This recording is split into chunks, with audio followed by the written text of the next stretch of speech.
3, 2, 1, clap. I don't know why I said clap. I usually just clap. That's fine. Whatever. We'll be fine. I didn't say clap before, but all of a sudden I started. I'm going to blame you for that. I'm going to blame it on the fact that Tim's in the room with me. Like, it's like a different dynamic for this podcast. You know? No, you always say clap. Like, Tim's not going to know what a clap is, so I got to tell him. Yeah, you're new to this whole podcasting world. So when we clap... So you want to take both of your hands and just keep them open, and then just kind of try to hit each other with them. Ow, fuck. I just spilled whiskey on myself trying to pantomime it to fucking nobody. Jesus. Not the whiskey. I want to bring up one thing before we technically start recording. So this episode's going to come out like late January at the earliest. Yeah. So one topic I want to avoid for this podcast is talking about New Year's. Like, I think that's something that's like, it's maybe on our minds, but if we bring up New Year's and we post this podcast at the end of January, it's weird. We posted episode 1 like months and months after we recorded it. And we were talking about, I'm trying like, to get past it. It was like May or June or some shit, and we're like, boy, can't wait for Doom Eternal to come out. You know what? Fuck it. This is the perfect introduction.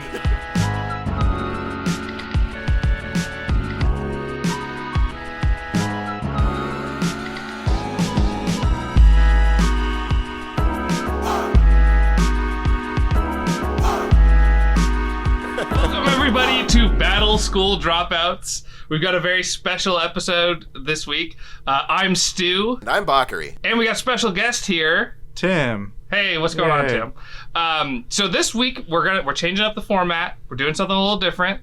We're not going to talk about 6 episodes of an anime. We're going to talk about the entirety of the incredible manga Chainsaw Man. Chainsaw Man. I'm so fucking excited. Yeah. But before we get into talking about Chainsaw Man, Tim, how are you doing? Oh, I'm doing good. Starting the day off with some beers, so that's nice. Yeah. Shoot. Whatever. I'm finishing up a book, so I'm excited about that with some interesting like magic systems. It's like Lightbringer or something? Yeah. Yeah, you've been talking about that one. You said Lakebringer? Light. Oh. Lightbringer. That makes a lot more sense. Yeah, it made me like remember that I like anime and stories that have unique power systems. And so in this one they channel light, and depending on which color they channel, it affects what they do. And it's almost like Green Lantern. Oh, sick. And each color has a different like metaphysical thing to it. Like green is chaos or randomness and like primal. Blue is like calmness or control something. Yeah. So it's kind of like magic a little bit. Yeah, it's very much like magic. And then at the same time, they try to bring it into science by referring to the color spectrum of light. So it's just been really interesting. And then you slap that into a world that's very much political struggles and whatnot, fantasy. And it's been great. It's been nice reading it and getting near the end to see how it all pays off. That sounds tight. Wait, is this like a book with like words, or is this a manga? Yeah, it's an actual book. Oh shit! No fucking pictures? Yeah, no pictures. I didn't. Where from Japan is it from? Actually, I didn't know what to do with the words, so I went with the audiobook. There you go. That's the nice in between. We don't read anymore. Yeah, no. Actually, yeah, it's definitely an audiobook for me, anyways. No, I think that's not a bad way to go these days. Like, if you're like, especially like you're working from home, so it's nice to be able to, like, if you're just working on something, throw on something that's like interesting. That's not just like the same. I put on the same fucking YouTube video like every day. Like, I'm watching fucking like the same review of whatever video game I've seen before, just so I have noise in the background. Yeah. I'm not learning anything new or advancing anything. Yeah, yeah, it's definitely been great for that. And then like, the year of, our Lord COVID, it's like, I need to get out. So I go on walks every day, and my walks have actually extended in the amount of time that I allot to them because I want to, progress through the story. Oh. And it's helped me drive just that bit of exercise, that, like 1 hour walk. Yeah, let me ask you guys, like, how are you guys doing, like, health-wise in COVID? Because I've gotten fucking fat. Oh, I mean, I don't think I've gained any weight, but, like, I'm definitely, like, worse. Like, I haven't gained or lost any. I'm, like, about the same exact weight I've been, but, like, my body's just like, listen, eventually this is going to catch up with you. You're feeling the effects already. Do something. And I'm like, no. And, you know. Yeah, I have like an active fucking defiance to it. Yeah. I fucking this is a bad sign. I'll go for like a walk to the convenience store to get beer, and I'll come back and I'm like breathing a little bit heavier, and I'm like, that's not fucking good. Oh yeah, like, yeah. You're talking about the corner store, like right there, right? No, not that. Not that bad. Oh, okay. Because I get winded on that walk. Like I know exactly. Like, it's not far, and I get back and I'm like, fuck, that was 3 minutes of walking. Jesus. Yeah, it's like, and I worked out for like the first time in months, like a few days ago, and it was fucking terrible. Like I did like a few, like a quarter of the crunches and like push-ups that I usually do, and I was fucking beat by the end of it. I'm like, I'm fucking weak right now. Yeah. It's terrible. I've been doing pretty good, but I had to build in that routine of going on the walk every day, and then now every Saturday I do a 2-hour walk. And then every day I try to do like a mix of yoga, but try to do like push-ups, sit-ups. See, this is the part that I never realized until I started living with you, Tim, like how truly disciplined you are. Because like I say, oh, I'm going to work out every day. Or and it turns into like at best once a week, you know? Like when you're like, oh, I'm going to wake up in the morning and I'm going to do push-ups. Or I'm going to wake up and I'm going to do this. Like you actually do it, which I don't think anybody in reality does. Yeah. It's psychopath. It's definitely not easy. Like you have to do it for like, especially those type of things. So like 2 weeks before you get that memory of like, and that routine built in, I feel like. So it's not like easy to do, but it takes a lot of like patience, and you have to tell yourself, just do it, and you know, bring it back to Shia LaBeouf and whatnot. And in the old days, you know, when I would come over to record the podcast, in the before times. Yeah, in the before times, before the great event. I remember we were watching, I don't know, Gargantia or something like that, and like I just kind of looked over, and Tim, you were in the kitchen like meal prepping, like you were making like I think chicken thighs and like some kind of vegetable or something, and I just thought like that guy has his life together in a way that I never will at any point in my life. Yeah, that's another thing. Yeah, meal prepping. Yeah, you meal prep, and I wake up and I'm like, do I have enough food for all 3 meals today? Like, honestly, people talk about meal prepping, and I'm like, nobody fucking does that. No way. I tried it. I, like, made meals for, like, a week or something, and then the next day I was like, well, I'm not fucking eating that. And then I just ordered DoorDash.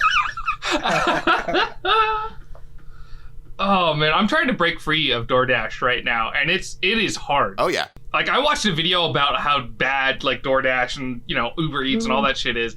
I immediately talked to you, and I'm like, DoorDash is bad. And then, like, the next day, fucking order on DoorDash. No, yeah. I made some I got an air fryer for Christmas, and I made some karaage, you know, some, like, Japanese fried chicken kind of thing. Oh, and it was great. And, like, I had, like, a reasonable portion of it, like, for, like, leftovers yesterday. And I was like, wow, okay, I'm had a healthy day today. Let's keep that up. And then at, like, midnight or, like, 12:30, Felicia was like, hey, you want a DoorDash McDonald's? I was like, yes, thank you. And then just ate way too much. Oh, that's great. Yeah, like midnight orders of food when you probably shouldn't. It's terrible. So I looked up, because I think we all drink a healthy amount. And healthy's a word for it. Yeah, healthy's the word that I'm going to choose to use right now. And so I was looking up, like, why do you get hungry when you eat? And I didn't know. I'm not a doctor. I didn't do a lot of research. But apparently when you drink, it triggers a part of your brain that triggers when you're starving. Wait, what? Yeah. So, like, that's why, like, I know for me, it's like when I'm drinking, like, I get really fucking hungry. Oh, like, same. I eat way more. And it's apparently, like, whatever alarm bell that goes off when you, like, haven't eaten for a long time, that's what goes off when you're drinking. And to clarify, you mean like drinking alcohol or just any okay. Yeah, alcohol. Drinking alcohol. Okay. Water, fucking that'd be insane. Yeah, if you're sober, you're fine. You're living a great life. You're never starving. I wonder if it's just a dehydration thing that comes along with it, or maybe. If it's all wrapped up to your body's like, oh shit, like. I'm holding a beer right now, and it's like this conversation is reminding me, like, this is poison. Like, we are actively damaging our bodies so that it doesn't work as well because it feels good. There was, like, on Twitter for like a couple hours, they were like, Scientists have found that alcohol is just as bad for you as cigarettes. Like, it's just as much of a carcinogen. And, like, that just, like, disappeared. And I'm kind of grateful for that, because I ain't about to stop drinking anytime soon. Yeah, we kind of need it. Yeah. especially this year, being 2021 Absolutely. as it is right now. Wink. Yes, it's totally 2021 right now. Yep. Absolutely. Don't anyone fucking say otherwise. Exactly. I got those resolutions. They're still I got so many resolutions. so many. I already made my fuck it. resolution to join Everybody- the gym, joined the gym, and then stopped going. That's how January it is right now. I hate gyms. And I had this one I canceled, and they kept trying to get me for money, but I called my bank. I had to like change my debit card number. What the fuck? And I still get emails and notifications of like them trying to charge that card. And my bank's like, okay, the only thing you can do is just cancel the card, change the number, because they went as far as like they changed their website and stuff. I couldn't call, email, or like anything to them to get them to stop. Jesus. Like, I had no means of communication. So that's when I went to my bank. I'm like, I don't know what to do. They're charging. You guys, like, I got them. I can always refute the charge, but the bank's finally like, we can refute every month, or we can just give you a new card. That's fucking And it's just nuts. like, yeah. That's one of those things where it's like, that's got to be illegal what they're doing.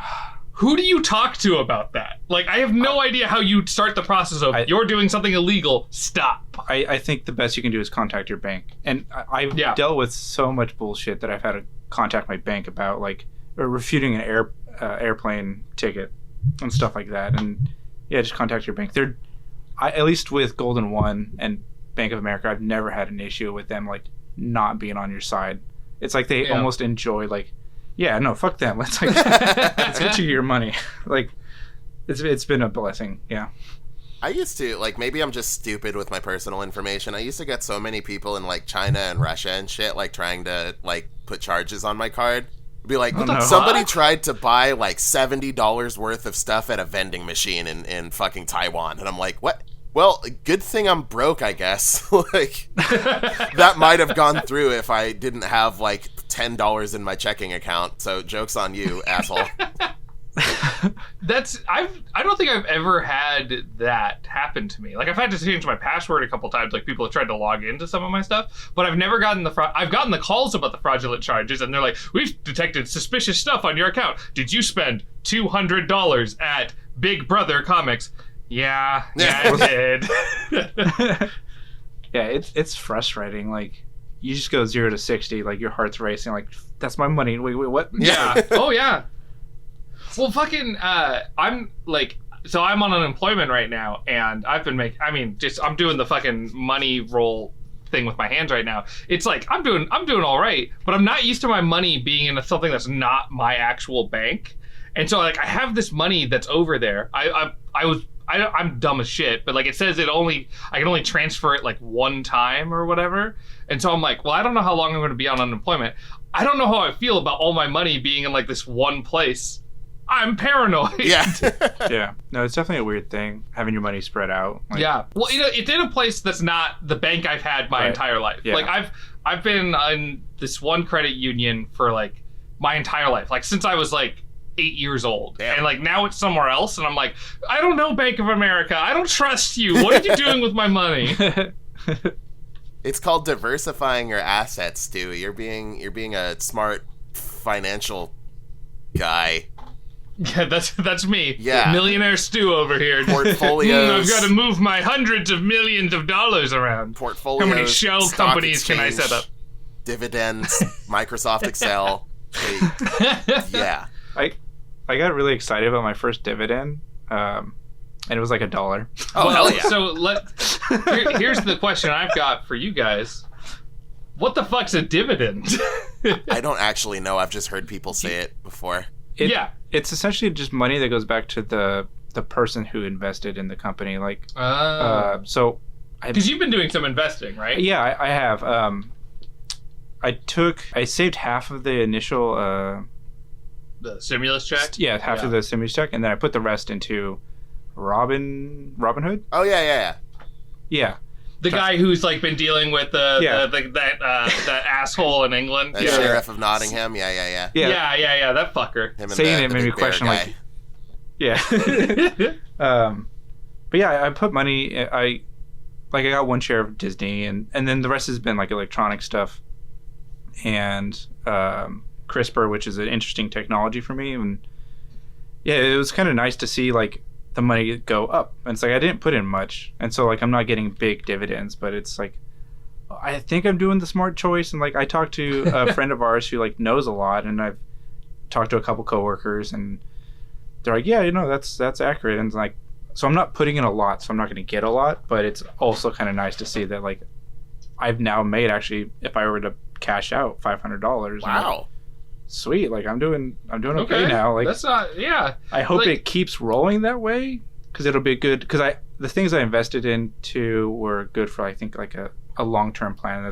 That's my goal, because I can't do the day shit. Like I can't penny trading and then hoping it goes up and then selling it. Like I can't. That's so much work. Yeah, we have a friend who does that, and it just seems like a ton of fucking work. And the worst part is like, okay, I don't understand what fucking investments are. Like, I don't understand how any of that works. I've never understood it. I refuse to kind of learn it. But people get mad at him. They're like, when are you going to get a real job? And he's like, he's making money in this weird fucking system we have. So, I don't know. And it takes, I feel like it takes a lot of knowledge and work. And maybe you can get it down to where you're not spending as much time per day, but you still put in a lot to get, like, to know what you need to do. Even if what you do within, like, a couple hours of your day. Yeah. Like, that's like me looking into that void of stock trading. I'm like, no. Where are you at with stock trading, Bakari? I play Animal Crossing sometimes, and a couple of times I've bought turnips and sold them for more than I paid for them. I think that's accurate. The turnip game is like fucking real. Yeah, it's the stock market, but with like an L.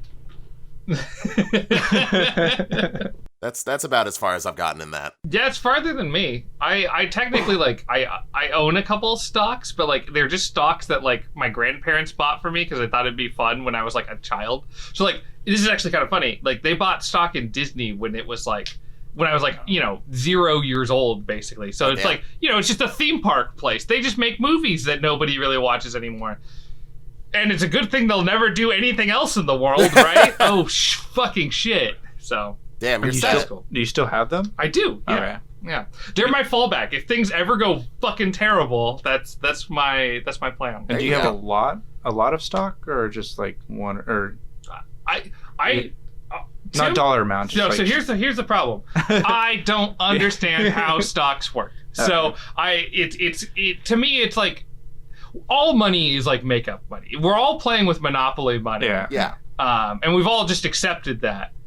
But stocks are like just a step too far for me, where it's like, no, this is too much Monopoly. This is like somebody bought an expansion pack to Monopoly. They brought it over when you were playing Monopoly. Like, this is in play now, and you're just like, no, fuck off. I don't know what this is. The Monopoly DLC, that's where they get you.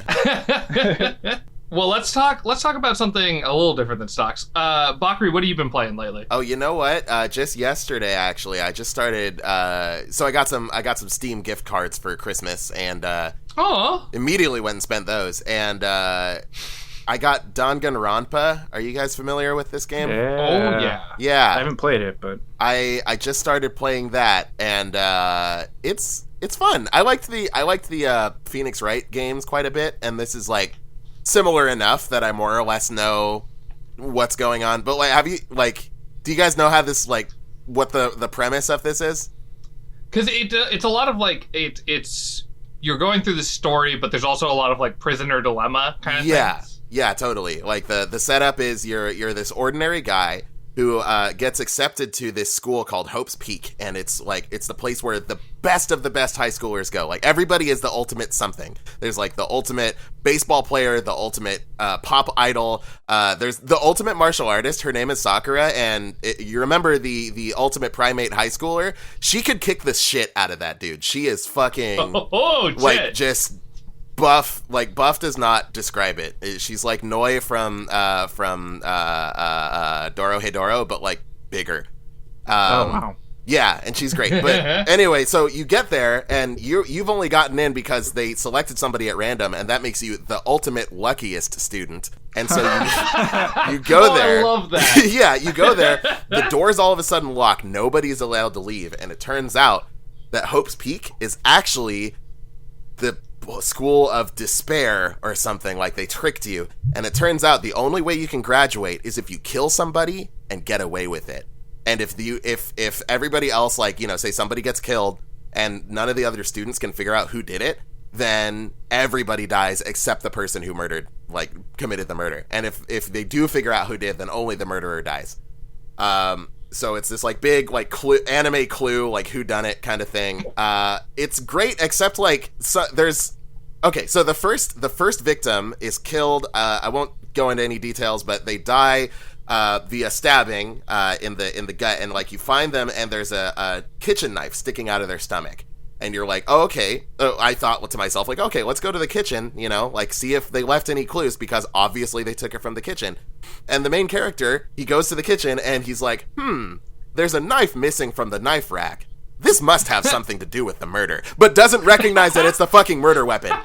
That doesn't come up until an hour later in play. He's like, hey, I think they used that to stab that person. It's fucking bewildering. It's and everybody else is just like, point and click. Yeah, you know what? That does kind of look like a kitchen knife now that you say it. Like, everyone's surprised. Ooh, that's good. It's baffling. But there's a trial kind of thing, and in it, people will say things, and you have to poke holes in their arguments by loading truth bullets into your truth gun, and then shooting truth bullets at the discrepancies in their arguments. Well, that's what I see Ben Shapiro do to college students on YouTube, so that sounds accurate. Yeah, that's, you know, facts don't care about your feelings. At least not when I have my truth gun. Oh, fuck. Well, but okay, we're kind of dunking on this game a little bit. Oh, yeah. Invoking the name of I'm being Ben Shapiro, but... Are you enjoying it? No, yeah, it's a really fun time. Like, the characters are really fun and kind of goofy. Like, it's a good ensemble. The gameplay is like, it's kind of slow paced, at least at the beginning. And I think the reason why they're being so like stupid with the logic is because they want to like have a really simple, easy, like, you know, introductory level. Like, I'm sure it's going to get more, you know, interesting and complex down the line. And like, the story writing of it is actually like pretty interesting. Like, I'll think that I figured it out, and then I'll find something new, and like before the characters even say it, I'm like, oh fuck, this is what happened actually. Oh shit, I figured it out. I'm very smart, you know. So it's a good time. I would recommend it. Okay. No, I'm into it. Yeah. It's one of those. I think it's on like my Steam wish list or whatever. It's one of those games that like I've always been meaning to get around to, but like it's probably gonna be like 10 years until I do. That's exactly the situation I was in. But like, I had free Steam money, and I think you can get the whole trilogy for like $25 right now. So yeah, just went for it. Yeah. No, fuck yeah. Yeah. How about you guys? What you been playing, watching? Well, I'm gonna bring up. There's this game that I've been playing. And it's pretty underground. I'd be surprised if you guys heard about it. It's called Hades. I think I heard of that once. It's an indie game, so if you guys haven't heard of it, it's fine, you know. But I just started playing that a couple days ago, and you know, I think everybody's kind of said this about Hades. Like, I'm not a big roguelike fan, but Hades is good, and I am enjoying myself with the game. And God, I gotta say, like, I'm at a point in the game where it's like, this is the point where I would stop playing any other roguelike. Like, you know, I've experimented with the weapons. The god combos are like too much for my little lizard brain to handle. But the fact that the story is so engaging, and the fact that every time I die, I get to talk to all these like interesting characters is keeping me in the game. Like, the entire time I was reading Chainsaw Man today, I wanted to be playing Hades, and I thought it wouldn't I thought I could read faster. Hades is very good, is what I'm getting at. Yeah. Everyone's so sexy in Hades. Probably. So hot. Everybody. But then Medusa is like a floating head? Oh yeah, she's great. Okay, yeah. I love Dusa. Yeah. Yeah. She's great. I like all the characters. You're dead on though. Everyone is very like, all of the characters look fucking great. Yeah. Yeah. Like, male or female. Like, that's what I've heard. Yeah. I'm into all of them. Absolutely. Yeah. I fucking love the titular Hades, like just this big beard man. Like, I can relate to this guy. All right. He's just a grumpy dad. He's just a grumpy dad, yeah. At first I was like trying to piece it together, like, is he an abusive dad? Is he a terrible dad? And he's kind of a bad dad. Yeah. I don't know. There's more going on there that I haven't gotten super far in the game, but there's more going on that I can appreciate it. Have you cleared a run yet? So the farthest I've gotten is I've killed the Bone Hydra. Okay. And then I get to Elysium and I get my ass kicked really hard. Yeah, that's really like the sink or swim stage. Like those guys that respawn like with the spears and shit, like they will fucking test you. And then have you gotten the boss of that area? Fuck no, I haven't, because I keep getting killed by this bowl that makes butterflies, and I cannot get past it. The fucking butterflies are just coming for me. It's tough because you gotta make sure the butterfly kill enough of the butterflies to keep them under control. But there's like other dudes spawning the whole fucking time. It's tough. I feel you. Oh, it's so goddamn hard. I cannot. It's like a mini boss. It's not even like a boss. It's just like, hey, I'm a ball, and I'm gonna throw butterflies at you. Also, there's infinite enemies in this room, and I for some reason I can't beat infinite enemies. Yep. Ugh. It's a tough one. Yeah, keep at it. Like, definitely as you keep unlocking perks and stuff like that, it gets a lot easier. And like, honestly, the first clear, like now that I'm beyond that point, like it honestly feels like the introductory part of the game. Like the story and the mechanics go so much further than like, oh, okay, I beat the game once. Like it just keeps building on itself in a very beautiful way. So stick with it. Yeah, no, I absolutely am. I am loving the game. Tim, I was just pointed at you like everyone could see me pointing at you. You played it like early on, yeah? Yeah, I played it like I would say a year ago or at the beginning of 2020. It hasn't been out for a year, has it? No, but I had it's been in early access. Yeah, I had okay. Yeah, the beta, early access, whatever, which was really smooth beta. And they put out patches like every month or so, which had a title and introduced like a whole new character and a mechanic. And like you couldn't talk to everyone, or it felt like that hub area wasn't fleshed out yet. Right. But just playing through it was so much fun. Like I enjoy roguelikes for the most part, but this one, it had more to it that I enjoyed. Like you choose your weapon, so you think you know what you're building. Yeah. And then you would hit these weird the god like power-ups, and then like all of a sudden you're running around doing something like you weren't really planning on doing, but it works. Yeah. Like, I enjoyed that. Like I love versatility and skills in a game, and so I applaud games that do it, and this one does it super well. Yeah, because I really like we've played a bunch of, what is it? No, I was gonna say Heavy Rain. Risk of Rain. Risk of Rain, yeah. Risk of Rain 2. And we played a bunch of Detroit Become Human. That's a whole thing. Let's do an episode on that. I'll never forget that day. But like Heavy Rain, no, fuck me. Risk of Rain Risk of Rain is like it's a roguelike that feels very like punishing for your choices. Like, oh, I didn't get a good roll this time. Like especially if you don't have the thing that like lets you choose your upgrades. No, you're just kind of like you're picking up stuff and you're like, yeah, there's no way I could win that time. And Hades feels like you're getting weird stuff, but if you play right, if you play smart, and if you play well, you can get ahead in the game. Totally. I really appreciate that. Also, I don't have to fucking sprint for fucking an entire map to find where I need to go. Oh yeah, Risk of Rain 2, yeah.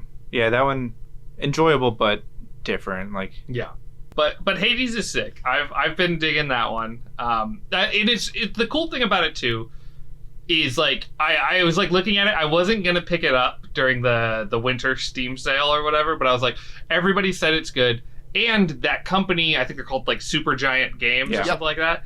They're actually a cool company, which in light of like games like Cyberpunk, which have been making people crunch for a game that doesn't work, like go Super Giant. Yeah. I was actually reading something about how they actually they made it. They said you are not allowed to send emails over the weekend, or like basically not during business hours. Like don't pressure, even like implicit, do not pressure people into working off the clock. Like this is, I like that. You are to stick to your work hours. Like fuck, I have like an extremely cushy job, and like every once in a while my boss just like works late and she'll send me something at like 2 a.m. and like I'll get it and be like, oh fuck, I should respond to this. Like that implicit pressure is there even if you don't mean it to be at all. So it's like, it's really cool for a company to actually like name and acknowledge that and like take steps to make sure that people are not only like not pressured to work overtime, but like make it so that like, you know, no, we can't pressure you because you literally can't work overtime if you want to. Yeah, no, that's great. And like, I'm in a salaried position now, which was kind of forced, and like that whole like, oh, should I reply to this email? Like, is this issue critical enough that I have to? Like, do I have to work over the weekend? Like, it's frustrating. Yeah. And like, seeing the forced crunch is like, I can kind of understand what they're dealing with, even though I don't crunch as much as they do. But still, in the stories you've told me when we've been like out and about hanging out, it's like that your company is like trying. It's like, okay, we're gonna pay you only X per month, so.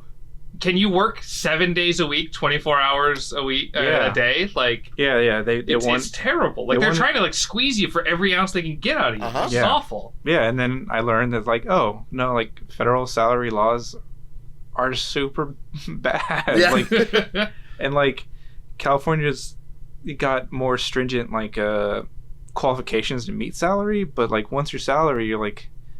It's such a tug of war, and like you're probably going to get abused more than not. Totally. And you really had to stand up, and it's like, so like seeing those stories of like crunch being forced and like, that's no fun. Like, well, and even if you get some kind of bonus for working 14 hours a day 7 days a week, the fucking Cyberpunk guys were doing it for like a year. Like no matter how much you're getting paid, like for a year, like there's a very small amount of people in this world that can deal with that. Everybody else, that destroys your relationships, that destroys your ability to interact or relax or do anything other than that project. And it also destroys your ability to do a good job at work. It legit, like, I mean, I feel like this isn't talked about like enough, like in the game sphere or in general, but like really bad working conditions can like honestly have a really long lasting effect on you. Like I've had like shitty jobs in the past that like, like legit left me with emotional baggage that I had to work through. You know what I mean? Like having to go, I can only imagine like having to work like 60, 70, 80 hours a week on a game for like probably over, because Cyberpunk got delayed for a year. They were probably crunching that whole time and then some. You know what I mean? Like that game was announced in 2012 or some bullshit. Like, and it still came out as glitchy as it was. You know what I mean? So like the management on that game in particular seems like truly heinous, and I can only imagine the amount of like psychological damage it has done to like especially its lower level employees who like didn't have any sort of say in like when and how hard they worked, Absolutely, yeah. Well, it's also a double shame because CD Projekt Red really prided themselves on like, we're not gonna crunch for it was like they said like, we're not gonna crunch for Cyberpunk. Like, we're not gonna do that. We're better than that. And then like 3 months before the initial like release date, they're like, well, okay, we're gonna crunch for 3 months. And it's like, okay, that's terrible, but okay, at least it's only 3 months as opposed to like a year. And then they fucking do it for like a year and a half or something. I feel like they were known for like pushing back release dates, and like I would honor that. Like, oh, so like they're gonna push it back, like sure, whatever, you need more time. Like fans are maybe bummed but not upset, right? And then hearing that they did crunch anyways, and seeing what it delivered, it's like, oh, we're bummed and we're also upset. Like this is, and I think most gamers are at least more united, or we know more when these companies do this. That I don't know what change we can, what we can do about it. But it seems to be more known that like crunch is bad. Like stop it. Like, Well, it's nice that people are actually like like here we are talking. Like I didn't even know crunch was a thing until like a few years ago, right? And now it's like, oh fuck me, like that's terrible. Like I've had school projects that I've had to like stay up like 24 hours to do, and that sucks. But like I do feel kind of proud of myself after those 24 hours. Like I knocked it out, I did it, hell yeah. But that's 24 hours. Like I didn't have to do that for a week. I didn't have to do that for a year. Like it's one thing to like make somebody work a little bit harder for a day, but like an extended period of time, fuck off. Totally. And like I've seen a few statements more or less implying like the fact that we're calling this crunch is actually kind of a misnomer, like a misconception. Like crunch is going to happen with any sort of creative project. A lot of the time it's like, okay, we're nearing the deadline. We got these things to iron out. Here's the plan to do it. We're going to have to work really hard for a couple weeks, maybe a month, and then we're going to be good. But like when it becomes the standard, like when you're working for a year plus and always having to do that, that's not crunch time anymore. That's just the standard of what's expected from you as a worker at that point. And that's super not okay. Yeah, and when it gets sketchy too, because it's not just because crunch and like what we know as crunch at this point is like a failure of management. Mm-hmm. You know, they overestimated what was possible. They put too much on their workers. They didn't allocate enough time. They failed, and I forgot where I was going with that. But fuck managers. Yeah, I don't know. Fuck them. Yeah. But Hades is tight. But Hades is tight, and they didn't have to crunch to build an absolutely incredible game that has never crashed on me. Not once.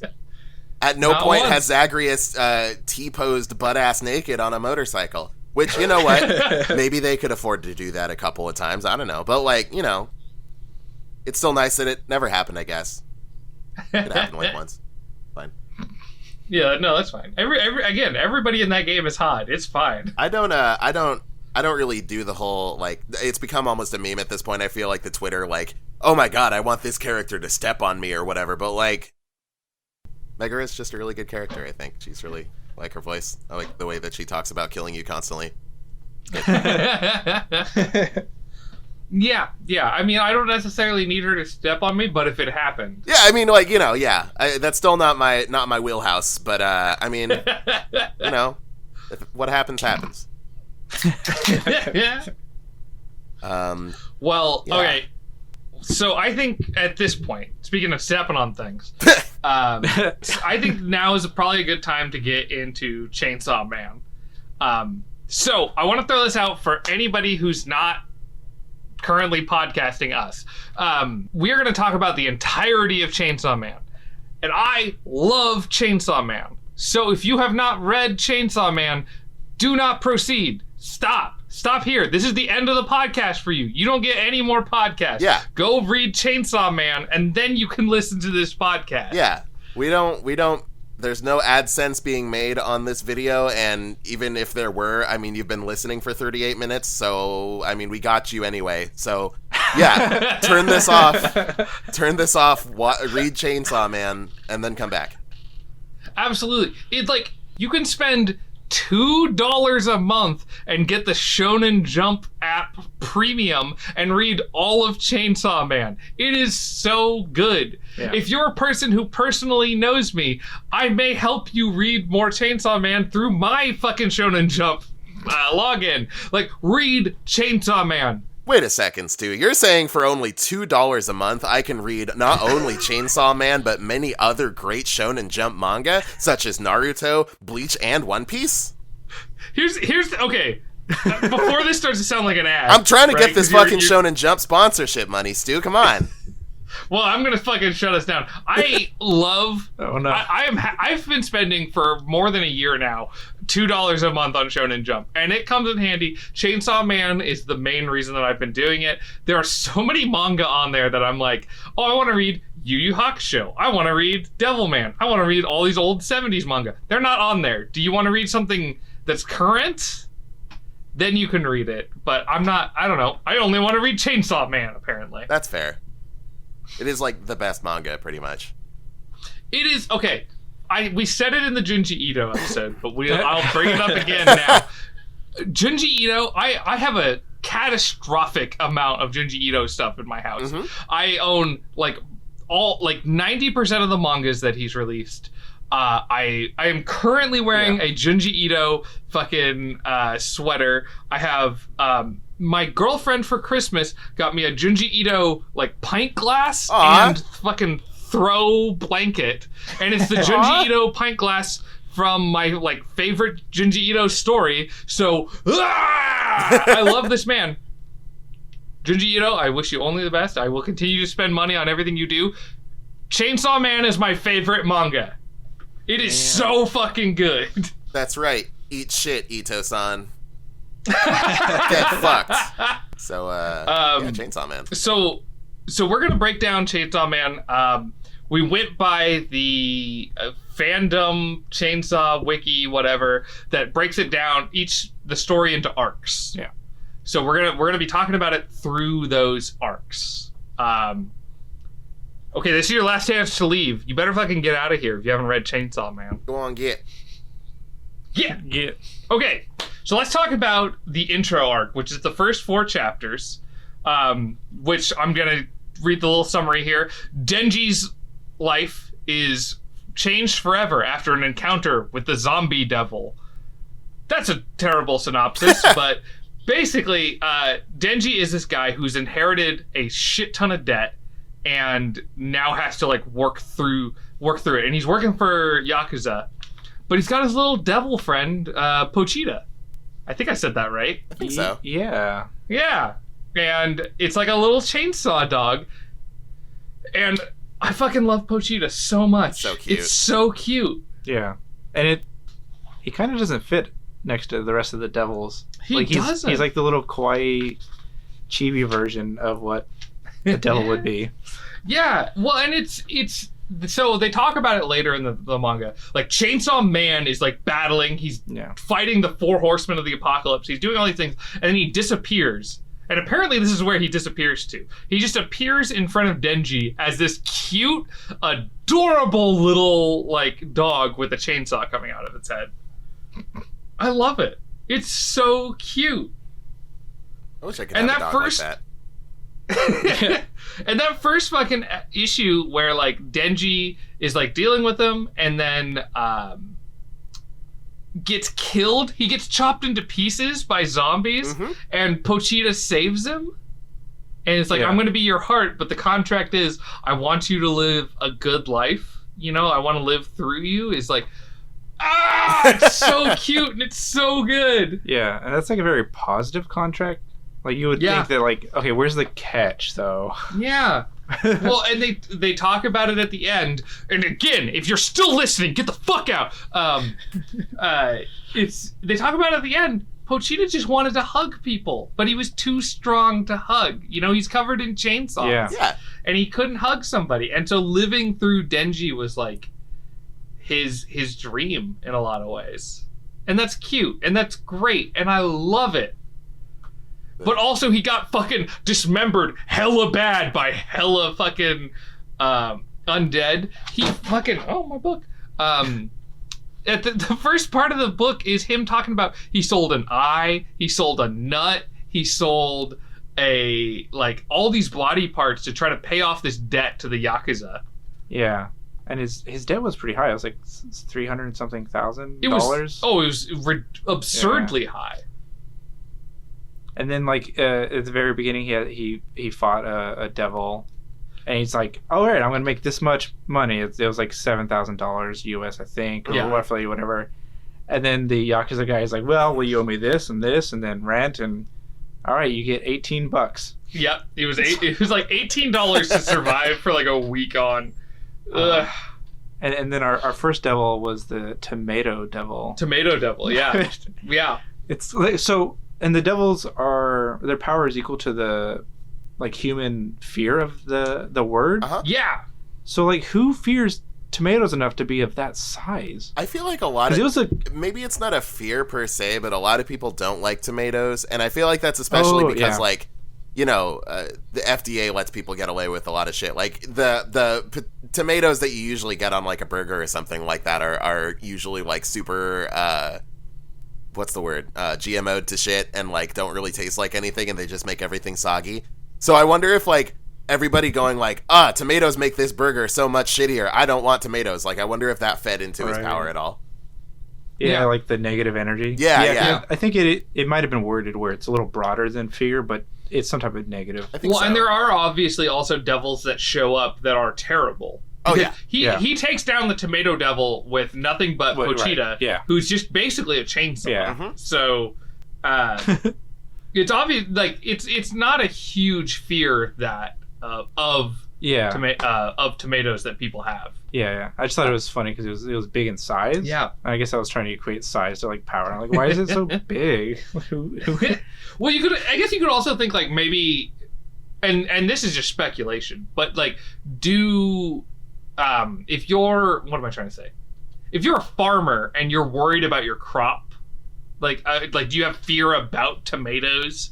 Does that contribute to the devil's strength? Oh. Yeah, maybe. Fear about the thing. I didn't think about that. Yeah, it'd be either that, or I'm assuming some of that fear might go towards like the other side of like famine or whatever, like the issue you're going through, and not the crop. But yeah, I mean, there's also like a grape devil that shows up way later. Yeah, that was kind of just a one-off. It's like, why is there a grape devil? So like, maybe there are weird food fears or uncertainties that people have, like maybe allergies or. Now, you know well, what? and maybe this is a little too heavy of a conversation to talk and get into. Well, I have it listed as a later part, but there's an interesting dynamic in this manga between who controls reality. Like, do we create the devils, or do the devils create what we fear?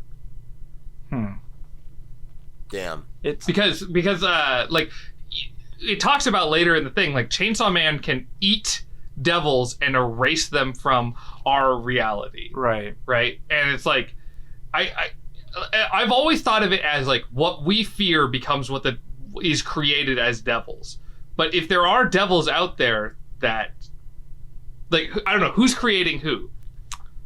I feel like they're definitely born from our fears, but then it could also be a bit of a spiral as far as like if we fear whatever more, then it gets more powerful, and then if it uses that to make us fear more, and then it gets even more powerful.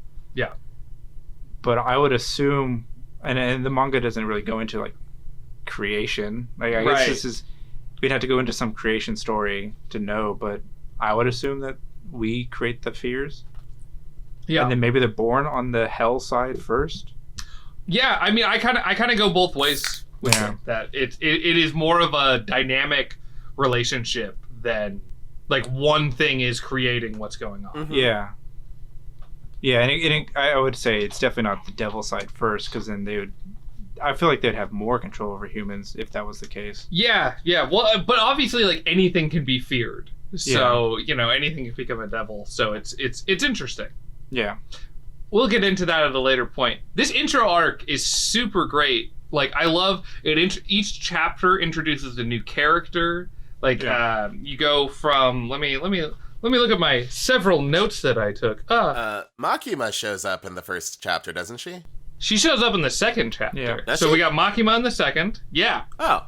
Well, I guess she shows up at the end of the first one, like as like she was gonna go kill the zombie devil, but didn't get to. So yeah, you got chapter 2 shows Makima, chapter 3 shows Aki, and then chapter 4 introduces Power. And those are kind of the main characters.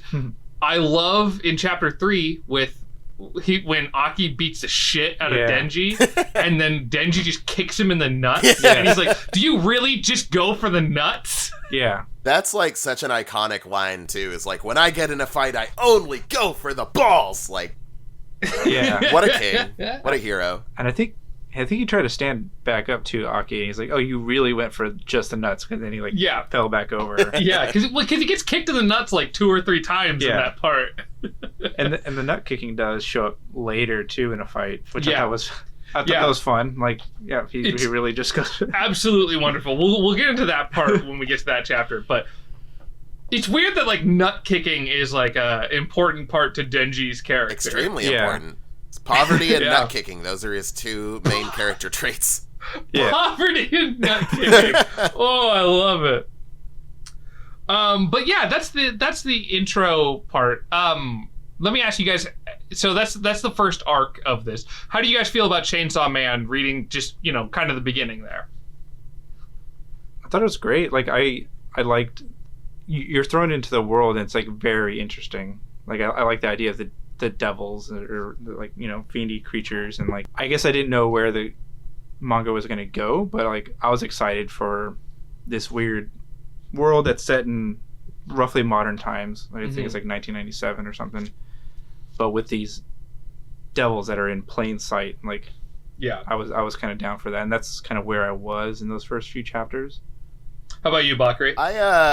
I guess I knew a little bit more about Chainsaw Man going into it because I watched an Eye Patch Wolf video where he like goes into some detail about like what the overarching story is about, you know, and so I kind of knew what was coming, but at the same time, like such themes as like, you know, Denji's like poverty issues and like, you know, struggling to get out of this like insurmountable debt. Like I thought that was really like bold of a manga to go into. Like that's a real in so many words, like a real relatable issue. Like, you know, I think a lot of people have struggled with debt at one point or another, or feel like, you know, kind of looking at the upper class and like thinking what it must be like to be like one of those people. So like I was really impressed by like just how quickly the manga got into like the meat of these issues. And also when Makima does show up at the end of chapter 1, again, I'm not like a step on me type person, but I mean Makima's very good. I'm a big fan.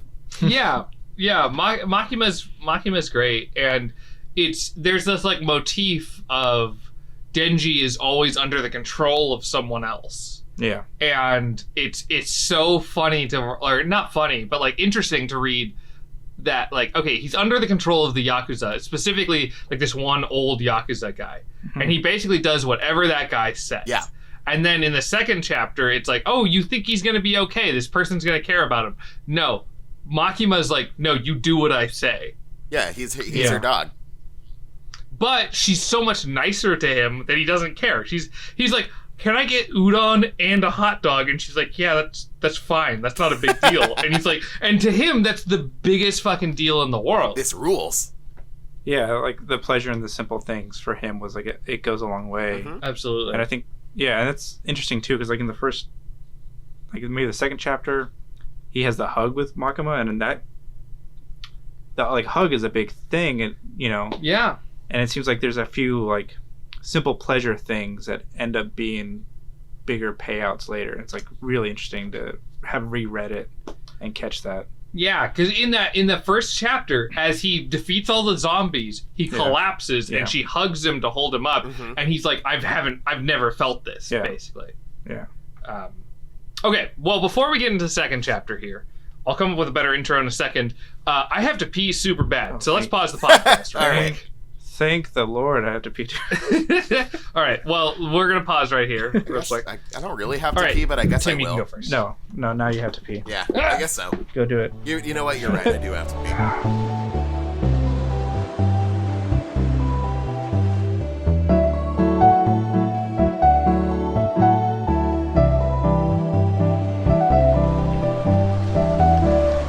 We all good to go? Yes. Yeah. Okay, so we go into the second arc. Second arc is the Bat Devil arc. Let me read the synopsis here. With personal interests in mind, Denji goes to save Power's cat from the Bat Devil. That personal interest is he wants to touch boobs. Oh yeah. Which I think is one of the more relatable traits of an anime character. A noble cause, if ever there was one. Right. Naruto wants to be the Hokage. Denji wants to touch a boob. About the same in terms of scope and ambition. Yeah. True. And like starting with Denji's like plight was very relatable, like the debt and stuff. Oh yeah. Like Hokage, like can we really relate to that? Yeah. Like do we really know what that would feel like? Like I want to be the Hokage. So right. like some of the desires are like very specific titles that might be harder to really understand, whereas this is like, oh no, I know that feeling of like physical intimacy. Like it's very relatable, I feel like, and I enjoyed that in this.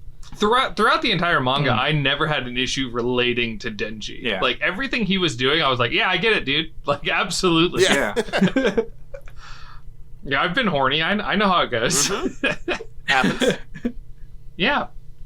No, I fucking named my Twitter account Hentai Pizza Lord just to like mask the horniness, you know?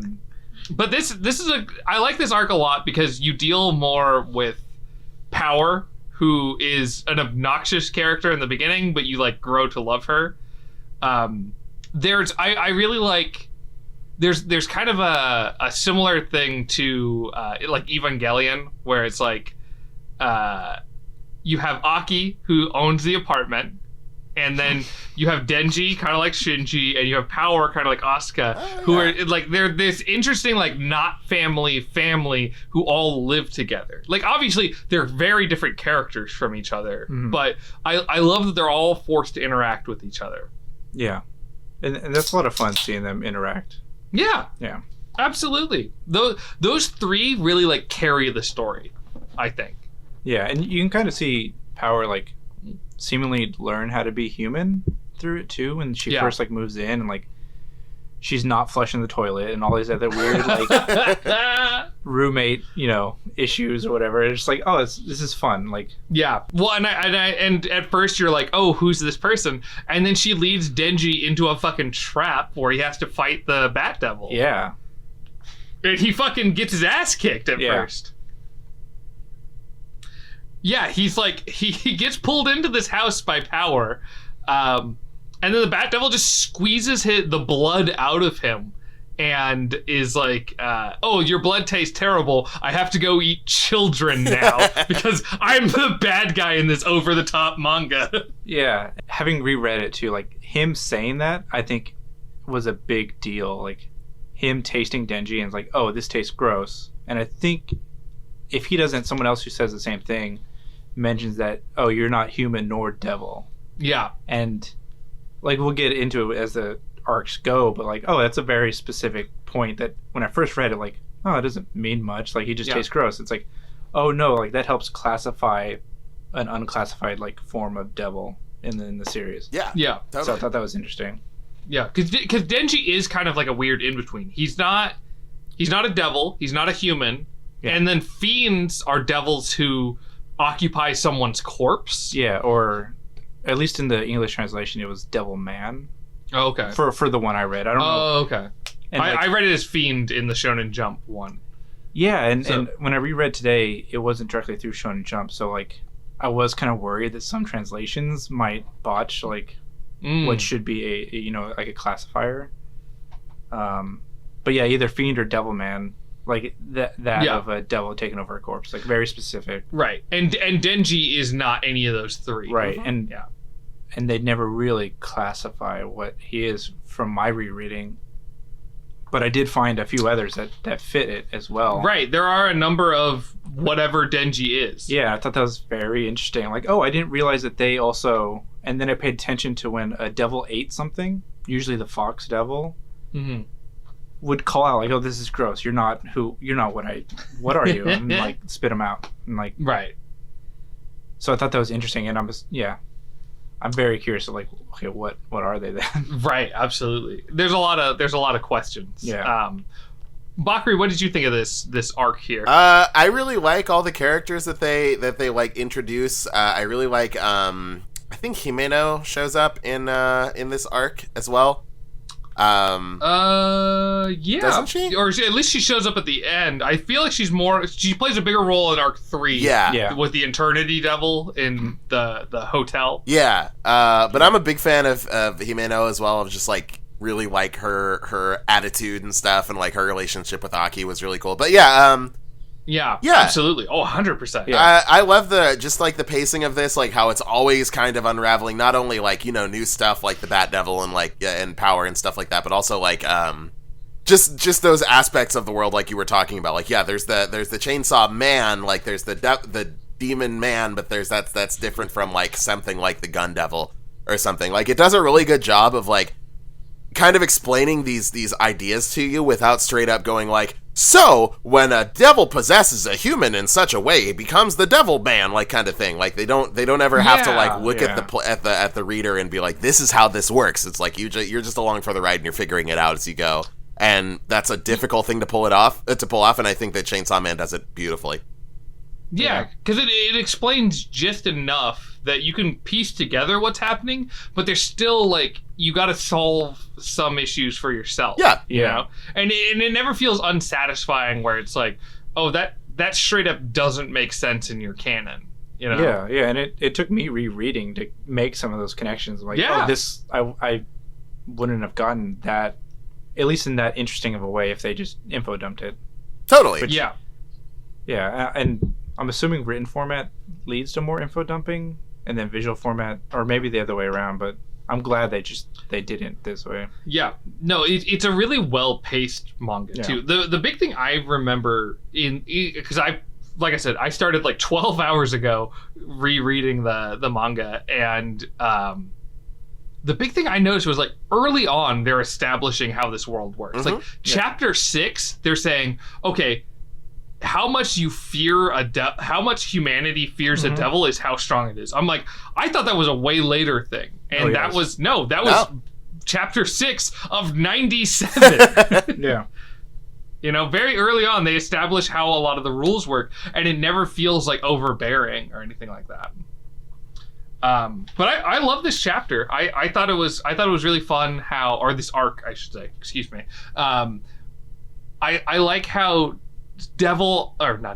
Power offers to, like, hey, you can touch my boobs if you save Meowie, and it's a great moment for both, like, Power as like humanizing her character because she cares about this cat, and you see about how she cares about it, and then also Denji is like, I really want to touch boobs, but there's a little bit of like, obviously like boobs is his big thing, and then the second there's a little part of like he relates to Power, like Power cares about Meowie, he cares about Pochita, you know, when Power like is struggling, like he's like, I know how she feels. Yeah. And when she brought that up to him, I thought it was a fun like page or two of like, how dare they? And like he was very upset that some devil had fucked with the cat. I'm like, it was really great to read because like, but that happened directly after he's like, I don't really care about your problem, and then she's like, well, I'll let you touch my chest if you kill the bat devil, and then he's like, how dare they steal your cat? Yeah. Denji's a wonderful character throughout this. It does, like, as goofy as it is, like, that his primary motivation is to touch a boob, like, it does kind of, like, fit in with his whole, like, you know, poverty motivation, I think, because it's like, you know, when you're that broke, like, nobody really wants to fuck with you, and, like, so it makes sense, like, as a young man, he's like, well, I would like some sort of companionship from the gender I would like to, you know, from someone I am sexually attracted to. Like, that would be cool. But, like, he can't even picture that whole thing, like, having a girlfriend or whatever, like, being intimate with someone. So he's just like, I'd like to touch a boob one day. That'd be cool. That's all I can really expect. You know? Yeah, it's like you're watching him like very slowly move through like whatever the hierarchy of needs is. Like, he's got food handled. Okay, but now he's not moving on to reproductive stuff. Now he's moving his way through first, second, third base, and then he'll move on to the next hierarchy. And his food accomplishment was pretty great, of him just like putting everything on that piece of toast. Yeah, and he makes some fucking mess on the table, and Aki's just like looking at him like, the fuck, dude? Yeah. But anyways, Chainsaw Man defeats Bat Devil, and we move on to the next arc, which this isn't my favorite arc, but I fucking love this arc. Yeah, it was a good arc. And let me throw this out there. When we hit your favorite arc for you guys, say when it's your favorite, because I have my fucking favorite picked out. Yeah, I have my favorite picked out. I haven't picked... okay, keep talking and I'll think about it. Okay, so Eternity Devil is the third arc. They're all so good. Oh god, they're all so good. I can't pick one. They're all so good. I'm between like five. In search of another Gun Devil piece, Special Division 4 is dispatched to fight the Eternity Devil. So this introduces the Gun Devil, who is Aki's entire motivation. Who is the big bad of the early part of this manga, who can just kill a shit ton of people in a very short period of time. Yeah. And I've got that written down for at least 2 of the countries. Like for Japan, it was 57,912 in just 26 seconds. Yep. And then in the US of A, us, a whole lot more, which is probably because, you know, we love guns. We fear guns. We sure do love us some guns. Yeah. half of us has huge boners for guns, and half of us lives in terror of those other half. Right. Which has created this 548,012 deaths in just 124 seconds. Goddamn. That's 2 minutes. Yeah, it's insane. And when This manga does this, I think, in 2 locations where they refer to like the scope of like of an issue or death or whatever. And it's like, holy shit. Yeah. Yeah. Well, and the gun devil is interesting too, because it's like during that part they talk about how devils start to become a thing and everybody buys guns, but that increases crime. And so everybody starts to fear guns, and then the gun devil shows up and it's like, hey, what's up? I'm going to kill 1.2 million people in like 5 minutes. Yeah. And you have the character Aki, his whole family is killed by the gun devil, and he narrowly misses that death. You know? Yeah. Mm-hmm. And it's so fucking sad. It's the snowball fight where he's throwing snowballs with his brother who he's been resenting, but now he's growing to love him. The brother runs inside to get gloves. There's that like 30 seconds of death. Oh man.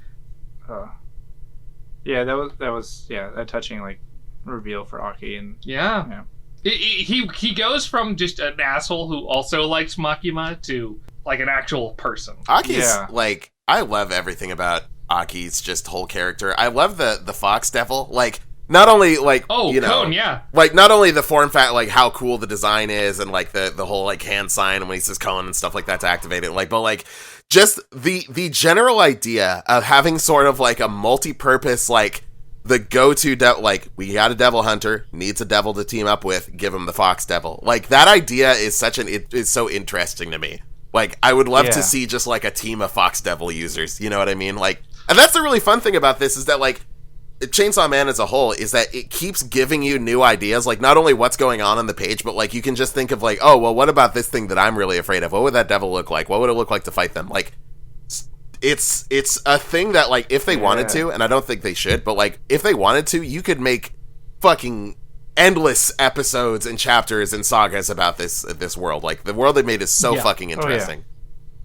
Infinite spin-offs and things like that. Yeah. Absolutely. Almost to like, you can make a game that would have a bunch of power sets based on fears and stuff like that. God, that'd be so sick. That'd be interesting. Yeah. It's interesting with the Fox Devil is that he's also like the default, like he's like the level 1 devil hunter ability. Yeah. And he just shows up and fucking like it's in the Bat Devil arc. Denji's under issue. Oh no, what's gonna happen to him? Code, bam, kills the devil. Yeah, that's it. And the style of how they did that on the page was so good. It's so good. Sick. That's the thing about this manga. It's like the art is absolutely incredible. Yeah, like throughout. Like there isn't an aspect of it that I'm like, that was poorly done. Like usually there's like if you're a manga artist, you're okay at drawing people, but you're really good at drawing monsters, or you're really good at backgrounds, or you're really good at this. And like this guy, his worst characteristic is like maybe the way he draws characters, and the characters all look fantastic. So the monsters look incredible. Yeah. The way he draws like buildings exploding, perfect. Yeah. It's incredible. And so many buildings explode in this manga. Yeah. Yeah, and the pages like have style and design too. It's not like everything's fit within a perfect square. Yeah. Like they do a lot of coming from outside of the page into the page. Yeah. Well, and so I own the manga for the second manga, which is like 8 through 15 or 16 or something like that, and those spreads read so well. Like it was kind of a bummer reading it on Shonen Jump, where you're like looking at a page and then you hit. You swipe right and you read the other half. Like those, like this manga is full of incredible spreads. So many good spreads. So many good spreads, and like, I think they've only released chapter 3 so far of the manga, but like, I am so excited to own all of it and read it that way because these spreads are so good. Absolutely, the art is incredible. It was a later arc when I first like really like, oh shit, like the spread, but like in the app that I read it in, like I can like fumble through 2 different pages, and then I saw it connect. I was like, oh shit. Downloaded both of the images and like saw them side by side. I was like, oh, like it was beautiful. Yeah, the guy's an absolutely incredible artist. Like he should be bad at something. Like, there should be a part of his art that is terrible. Right. And it's like, no, it's all really good. I don't know how he released this on the Shonen Jump schedule. Right. Honestly, week, right? Like roughly. Yeah. Because it's a chapter a week there, I think. because correct me if I'm wrong, but like it's all done by Tatsuki Fujimoto. Story and art. Yeah, I'm looking at the fucking... How does he do... The story is like really fucking good. Like there are so many little things that I noticed that are set up early on that go throughout. And that should be something that's just a writer's job. And then he draws, and then the art is incredible. Yeah. How does one... Fuck this. Fuck Tatsuki Fujimoto. How do you do all of this? I think it's common practice for manga artists to have like assistants who won't like... say they'll draw like backgrounds or do shading or, you know, things like that. Like, you know, basically to take off like some part of the workload off of the artist themselves. But like, even still, like to write a story and produce art of this caliber on such a tight schedule that Shonen Jump, like, you know, requires, that's nuts regardless of who's helping, you know? Yeah, I've seen a few like mini documentaries. Like, I think they do like primary drawings or like, for anime it'd be like the keyframes or whatever. Mm-hmm. For manga it's like the same. Like he might be pulling a Miyazaki of like putting his hand in everything, but I feel like he probably did a lot of the main stuff and let them come in to maybe clean up the page layout or this and that. But he probably still had a heavy hand with a crew, which, you know, maybe have been small or not, but yeah, because I've always assumed that Chainsaw Man was kind of a smaller endeavor because, like, obviously people like us like it, but I don't know how big it is outside of our circle. I think, and it could have been risky initially. Chainsaw Man, as I understand, Chainsaw Man is, like, just been doing really, really well popularity-wise. Like, you know, they do, like, polls and stuff like that on how much people are liking certain series within Shonen Jump, and this one's been just killing it, like, nonstop. I think, That's good. That's really good to hear. Yeah, like Demon Slayer, I think was popped up for a second, but like this one has just gotten like a real amount of acclaim. I wouldn't be surprised to see like a pretty like high budget anime already in the works, you know? Oh, well, let's talk about that real quick. So it's Studio Mappa. Mappa? Oh, Mappa's doing it. Mappa. Yeah. Oh, they do sick action scenes. Well, it's great because like they're doing. JUJUTSU KAISEN right now, which has also been a good manga. Mm-hmm. I've seen it like well rated, but like the anime is super clean, so good. And, like, the fights. Have you been watching JUJUTSU, Bakari? I watched the first few episodes. I was waiting for it to finish airing so I could just binge it. But now that it's finished, I definitely plan on doing that. But yeah, what I've seen of it is fucking fantastic. I love Mappa's stuff. They're great. I finished it, and it kind of reminds me a bit of Chainsaw Man. Not as good, but like it has some great moments. And like I watched it kind of picturing Chainsaw Man.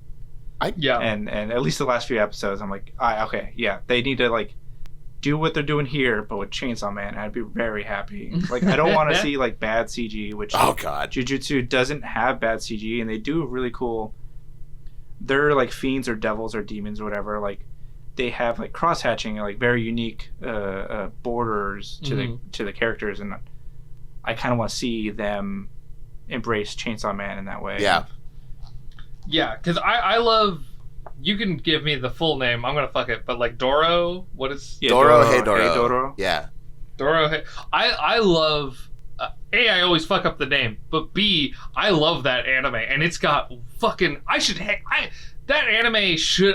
at that and be like, that's ugly, that's terrible, and it's so like they make it work. That weird Netflix animation. It's grungy, but like it works for the style of the story, I think. And the grunginess works for Doro. The grunginess of that animation I think would also kind of work for Chainsaw Man. But Chainsaw Man's, I fucking love it. I want to see the most money, the most high amount of effort put into Chainsaw Man. Yeah. Like I want this to be like Studio Ghibli caliber. Like obviously not look like a Studio Ghibli movie, but like I want that amount of like, you know, craftsmanship going into this anime because honestly it deserves it. It's so fucking good. Yeah. Ufotable at full budget. There you go. Yeah. No, I mean when I read some of the fight scenes, I get the music from like My Hero stuck in my head, like as he's like fighting people. It's like that's the level I want to see of these fights. Oh yeah, My Hero has some great fucking fight scenes. The Hey Digimon of My Hero Academia, I know the song you're talking about. Remember Hey Digimon? Oh, I don't know what your song you're referring to, but I know the fucking All Might song that always shows up. Like Never Say Run or something like that. Yeah. I know it from because I love that song and I love All Might, but also it's in that King of the Hill is anime video. So that's all I can think of. Like when a show has a theme like that is like, because that was like in front of my recollection. That's the first one I thought of. Like characters doing a really sick thing. Music. This particular song comes in, and for me that was like, you know. Okay, Agumon just digivolved into Metal Greymon for the first time, and then you got the like, hey Digimon, monster friends to the boys and girls, like that song, like that's always what pops in my. So every time like the Never Say Run or whatever comes on, I'm like, yep, it's My Hero Academia's version of Hey Digimon. Oh, dude, I so like it's so good that, like maybe it's just me because I'm like a man child or whatever, but like that fight where All Might gets it, like what's the first thing he fights that has like shock absorption or whatever? Nomu, yeah. When he's fighting the Nomu who's built to like fight All Might, and All Might's already weak, and he's like, I've got to go beyond 100%, and the music kicks in, I get fucking choked up, dude. I love that part so much.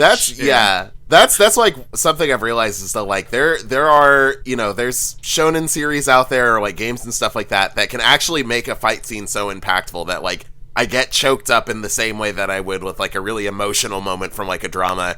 And like it's really, for me, it's like Devil May Cry and Chainsaw Man. Those are the two things that do that for me. Yeah. Well, and we should talk a little bit more about the Eternity Devil arc.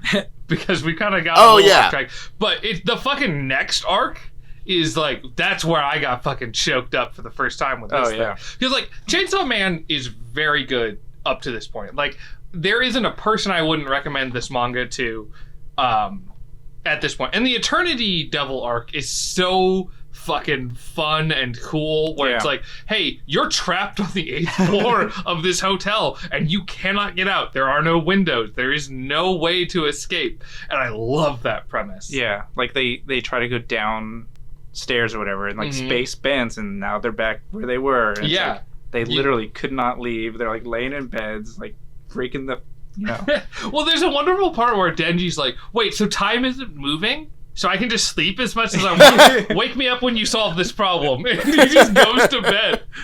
Yeah, that's great. And they quickly like start turning on Denji when they heard the demon's like request or whatever. Yeah, because he's like, well, if you give me Denji's heart, if you give me Denji's heart, I will let everyone else leave unharmed. And that's where you learn that how contracts work. Also, it's a great double moment where it's like. He's both giving a contract and he's like, you learn that if a devil says, I'll make a contract with you. If you do X, I'll do Y. And that is true. You cannot defy that. Yep. Yeah. So, and that's a huge part of this show about devils. Yeah. Or this manga about devils. We're talking about manga. This is throwing me off. Yeah. It's great too, like that whole contract thing. Cause like my first thought was like Darker Than Black. Yeah. Which had really unique powers with very specific and sometimes weird payoffs not payoffs, but like contracts or like prices. Yeah. Like the lady who had to like eat cigarette butts or whatever. Yeah, because she could yell really loud or something, but then she had to eat cigarettes after. Yeah, someone else had like telekinesis or can kind of fly and hit like rearrange stones, I think. Something like that, yeah. I think that was like one of the first ones. Someone had to like break their own bones. Yeah, there was the guy who could like jump really far, but he had to break a finger every time he used it. Like, what a fucking ripoff. Yeah. But, I would never jump far. That would be the answer to that contract. Guess what? I have a fear of heights, so I'm never doing that anyway. Like, I guess just a useless superpower. Thanks, December 21st. But I agree. I like that there's a system. Yeah. We've talked about it a bunch on this podcast where we like systems that are like you can explain it, but you can expand on it as well. Yeah. Like Hunter x Hunter has a lot of here's how this thing works. Oh, Stu, we got to talk Hunter x Hunter later, but neither here nor there. Yeah, that's a whole. Oh man, I got thoughts. Oh, I bet. So the Eternity arc ends with him so Aki saves him from getting stabbed because everyone is like, Yeah. We need to kill Denji so that we can appease the Eternity Devil. And Aki saves him, which is like, whoa, okay, that's great. And then 2, Denji's like, all right, fuck it, I'll just go for it. And he just starts using his chainsaw, and that's where he learns that he can drink blood to gain power. So he's gonna drink the monster's blood to keep going. Yeah. And so for 3 days straight, he just chainsaws this devil. Yeah. And the devil eventually is like, please fucking stop. Oh, it's like, just kill me. I can't do this anymore. And that's Denji's plan. I love that Denji's like, yeah, I'm just gonna keep chainsawing him until I've created a perpetual motion machine. I'm gonna win the Nobel Prize, which is something that Power suddenly decided she wanted to do. And he's like, I'm gonna win the Nobel Peace Prize, and I'm also gonna make this demon die so hard that he just kills himself. Yeah. And fucking lo and behold, 3 days later, the devil's like, please, just fucking end it. I can't. It honestly felt like, you know, kind of poetic, the like idea that like Denji ends up beating the Eternity Devil by like basically facing it with an eternity of pain. Like, you exist forever. I get that. I'm just gonna make that forever as shitty as possible until you just decide you want to die. Like, it's such a fucking smart thing, and like I feel like a lesser manga would have like really made a point of it. Like, whoa, Denji just made the Eternity Devil have to choose between dying or an eternity of suffering because he's the Eternity Devil. You don't even think of it like that's not even something they say. It's up to you to the reader to figure that out. Yeah. Denji has a line, I'll make it kill itself. And that's his plan. Like, that's his plan for, like, everything. He's just gonna brute force his way through every single problem that arises. And I love that. Absolutely. I love that so much. And I would say, like, it seems simple, but he has the, like, Wolverine thing where he still feels pain. Oh, yeah. And so, like, when the chainsaws come out and he's, like, in this fight, I'm assuming he's feeling every bit, every bit on the chainsaw, like, burning through his flesh, like, going around and around, like... So, like, it wasn't just a simple brute force either, like... Yeah, well, he doesn't seem too bothered by the chainsaw part. Right, but, like, he has mentioned, like, he feels the pain of it, so I'm assuming... Like, he probably got used to it, but... Like, he's definitely, like... That's, like, a price he, like, knows about and, like, has to pay. Yeah. One, especially once he learns he can drink the blood, he's, like... He's set, you know? Yeah, like, he's okay with, like, I'll endure this if it gets me what I need. Right. Okay, so this arc ends with there's the drinking party where Himeno is like, hey, I owe you a kiss. She gets way too drunk and she barfs in his mouth.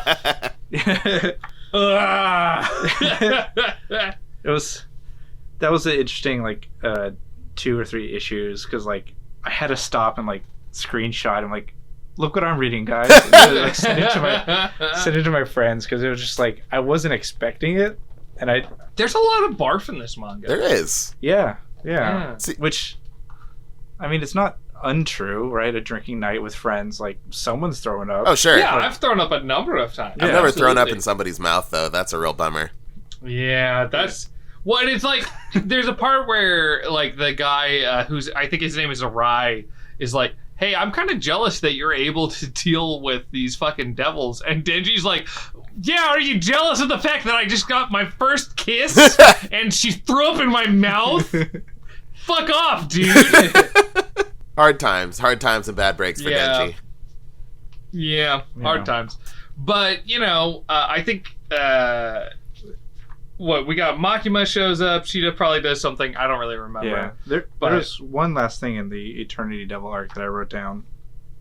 It might have been at the beginning too, but they show Aki retrieving one of the bullets or the shells. Yeah, and it seemed like a very clear Gyo reference. The fish, mechanical fish. There's a fish with those legs coming out of it, and it's got bubbles because farts are a weird part of Gyo. Yeah. And I had to note that down on my second read through. I'm like, I know this. I wasn't gonna write it down because I wasn't sure if it would come up, but absolutely, 100%, that's a Gyo reference. And if it's not a Gyo reference, I don't know what the fuck happened. I didn't think about that, but yeah, shit, good catch. Yeah. And it's probably just him, like kind of like giving respect, because I'm sure it'd be interesting to know who his like influences were. But I know literally nothing about this author other than he has another thing called Fire Punch, which is it's like it sounds too edgy for me. It's super too dark. It's super dark, super depressing. It's like Chainsaw Man without any of the like happy bits.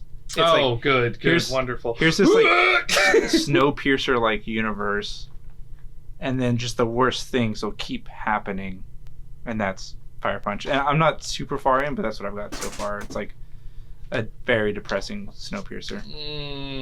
I'm not ready for it. Yeah. Okay.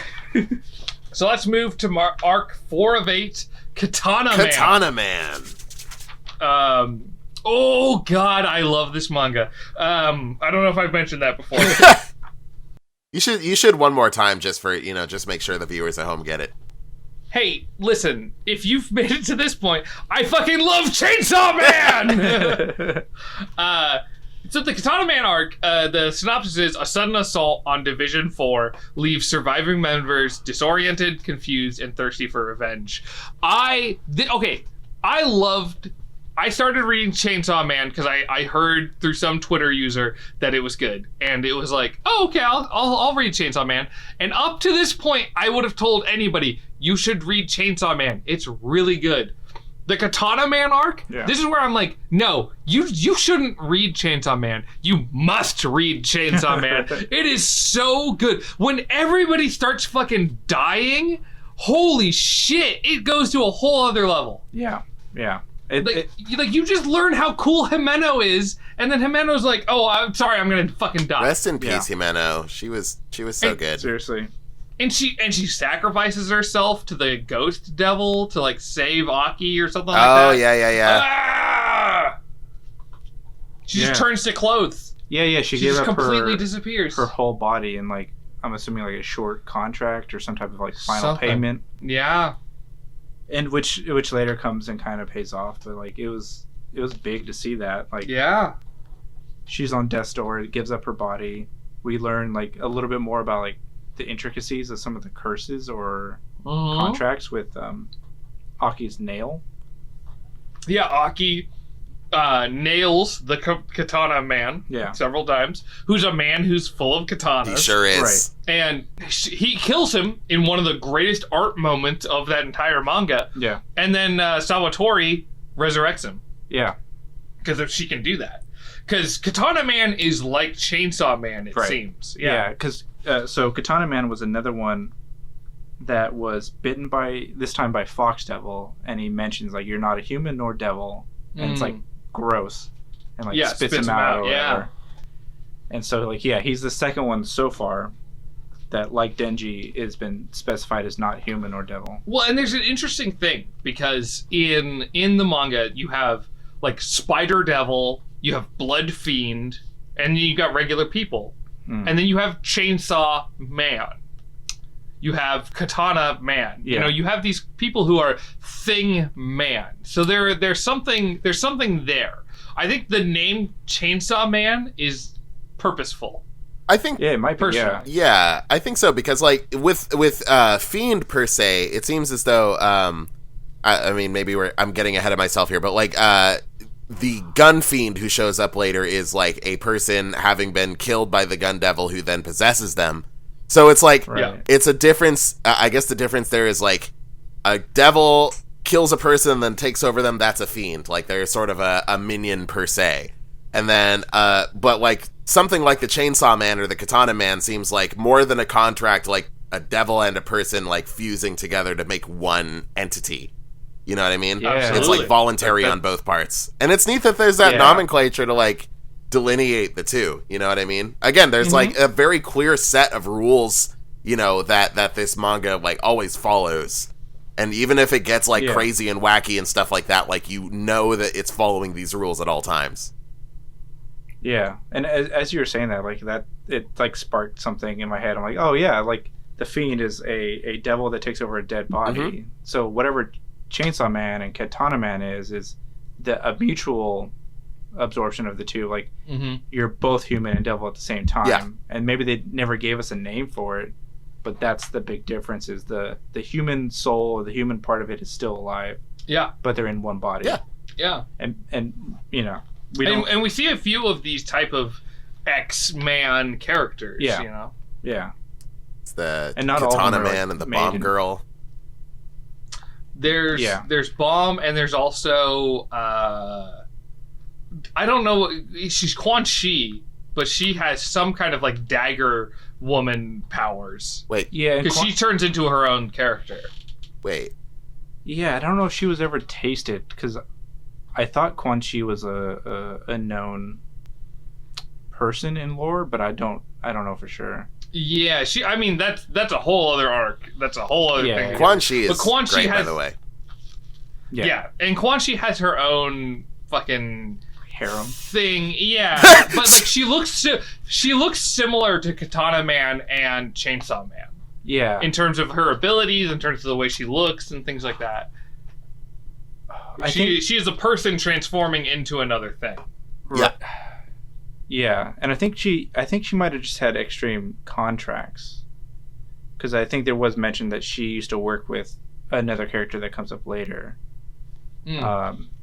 Oh shit, was Kishibe, I think is his name, I don't remember. or Ishibe. Nishibe. He's like the stoic like. He's not the master guy. Is he the one who Yeah, the looks like master Mads guy. Mikkelsen a little bit? He does, doesn't he? I think we're referring to the same Yeah. guy. Yeah. Yeah, But her. because they used to But work. I believe together. that they mentioned that Quan Chi was the first devil hunter, and that's how she was a devil Right. hunter. Was that she had these fights? She could just throw fucking billion daggers at something. Yeah. You know. But I wonder if she's a devil or a hybrid, or just like she had just the coolest contract. I think she's like Chainsaw Man, but I could be wrong. Maybe. And she could be like the first of that kind too. Right. Absolutely. Yeah. 'Cause she And maybe definitely- that sparked a whole thing. It's only now that we're saying it out loud, Quan Chi, that like I'm thinking about like that name sounds almost just like Quan Chi, like CHI, like the Mortal Kombat character, and it's throwing me off so hard every time someone says it. And it absolutely could be Quan Chi versus Quan Chi. I think she I is assume- like XI that is pronounced she, not Yeah. C chi. Because her character is Chinese. Yeah. I think there's a pronunciation there that I'm gonna fucking struggle with, because I can't even handle when they take Japanese words and try to turn them into English. now I'm not gonna profess to be any sort of expert, but from what I've learned, XI is pronounced she, like SHI. QI is pronounced chi, like CHI. Okay. Yeah. I'm gonna believe you on that one. And again, this is coming from the guy who pronounced Azokin in the "Keep Your Hands Off Azokin" episode wrong. Oh, the entire episode. Izoken, close enough. Yeah, exactly. There we go. We see where I stand. Yeah. Well, I mean, if you had taken a couple of Nihongo classes in college, we wouldn't have this. Okay, so the Katana Man arc is fucking excellent. So good. Yeah. I love because this is where he gets his ass kicked by Katana Man, and has to work with the Mads Mikkelsen sensei. Did you say his name earlier? I missed his. Yeah, fucking name. it's Kishibe. Kishibe. Okay, I missed his fucking name. He's such an interesting character throughout this thing, because he's the only character who you encounter in the story up to this point who's like, no, I don't trust Makima. Yeah, and initially I don't think he said too much against her. It took a scene or two, and then we like finally got his name. Even like we didn't get his name right away because he's just assigned to teach Power and Chainsaw Man. Yeah. Senji. His conversation with Quan Chi, I think, was the first time where it might have been like, oh, he's actually not fully with Makima, and then that gives us the whole like, why is there someone not with Makima? Like, Yeah. Why would anyone not love Makima? She's great. Yeah, like Makima seems fine. Like she seems the most controlling in chapter 2. At this point, we're on chapter 22 at the earliest. Yeah. So it's like she seems controlling, but okay, maybe she's a bit weird. But and this arc too shows her powers in a weird way, and I say weird like because I don't think she reuses that. because she's on her way to Kyoto, I think. Yeah, something like that. Yeah. Right, and then the arc, starts in like Himeno,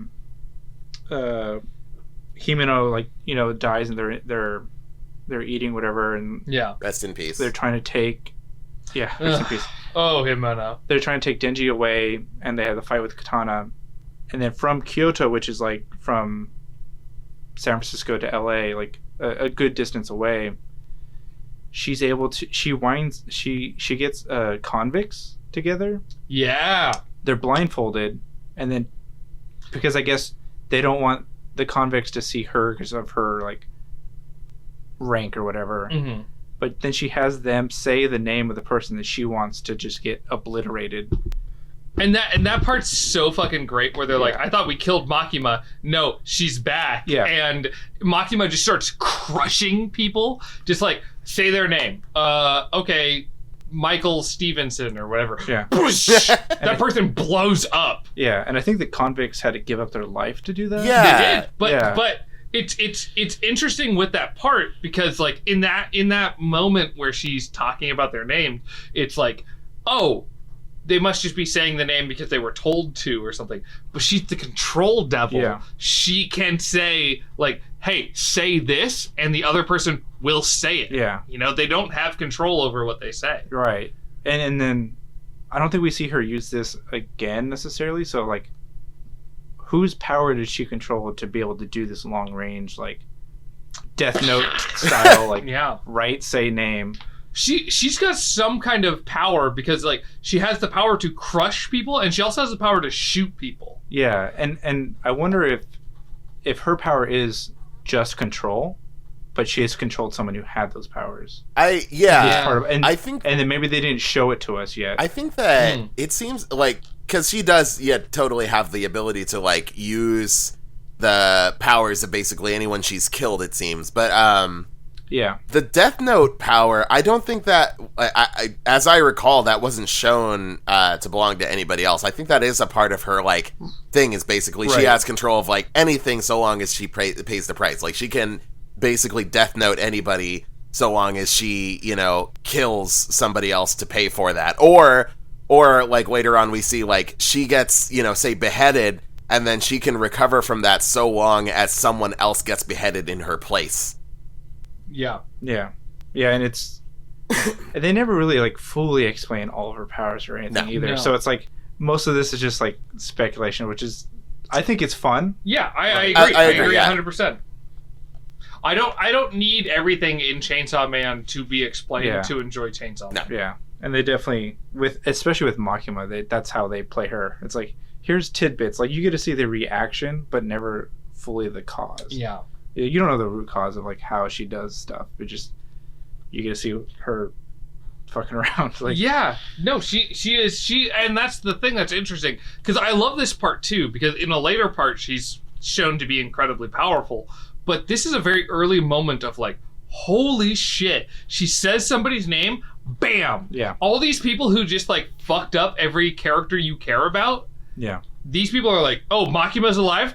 Oh, sorry, I'm exploding right now. Yeah. There's a character who is like relaying information, and his character in the panel is being crushed in that moment. Yeah, it's so good. It was good. And then to end the arc, Katana Man and Chainsaw Man fight again, and Chainsaw Man kills him in a way that I fucking love, where it's like his arms get chopped off, he saves a person, and then he uses his foot.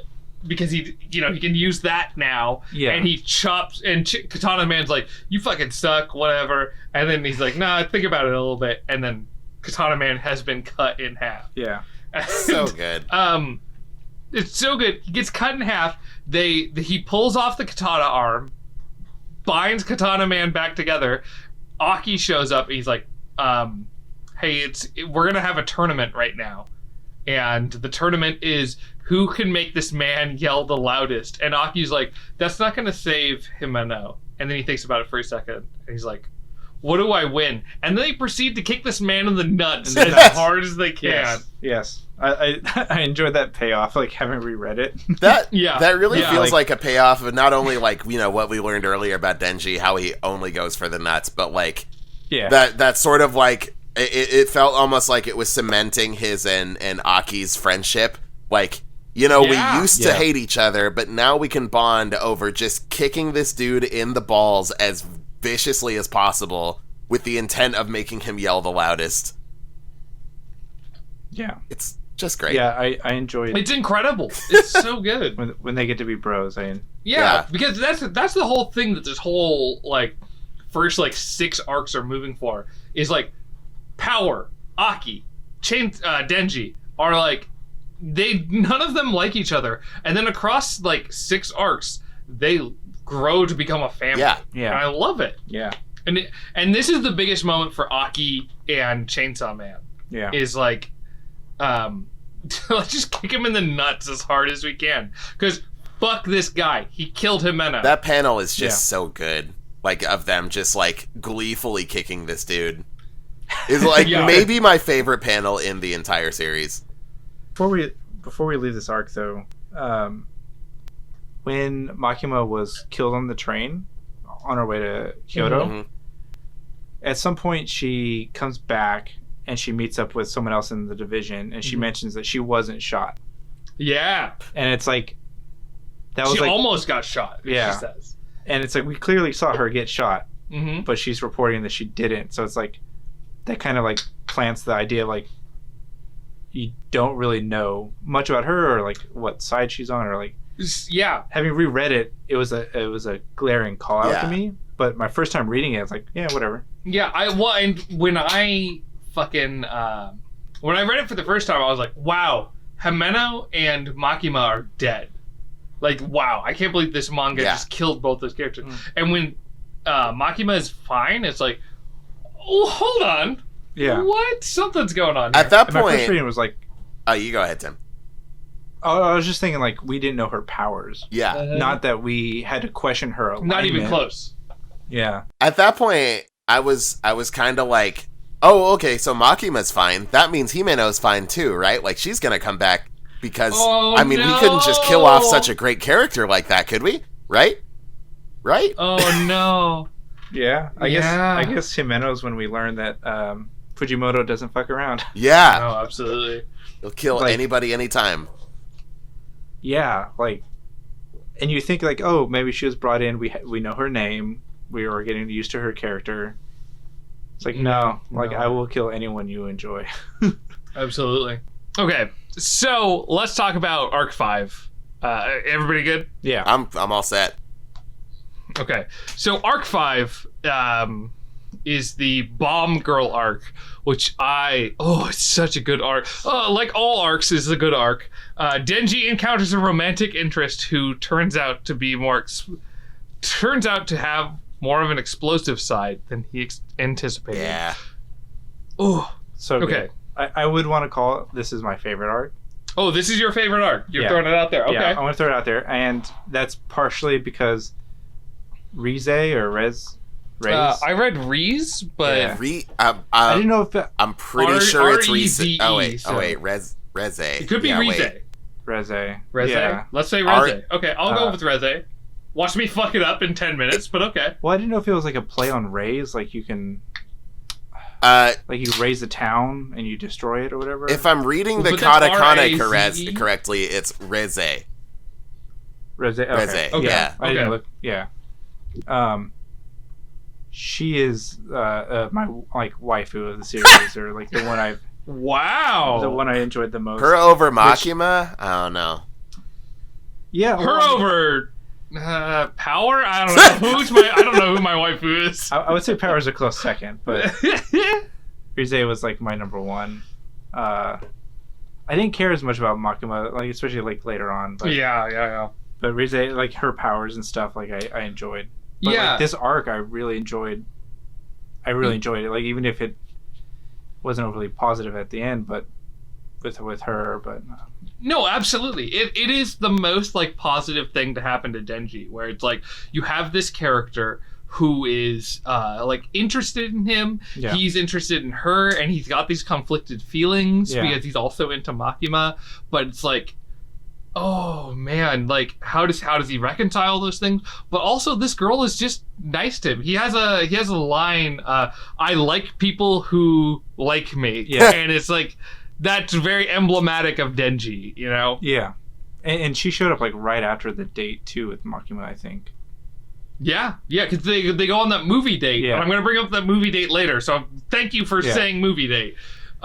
Yes, Denji and Makima go on a movie date.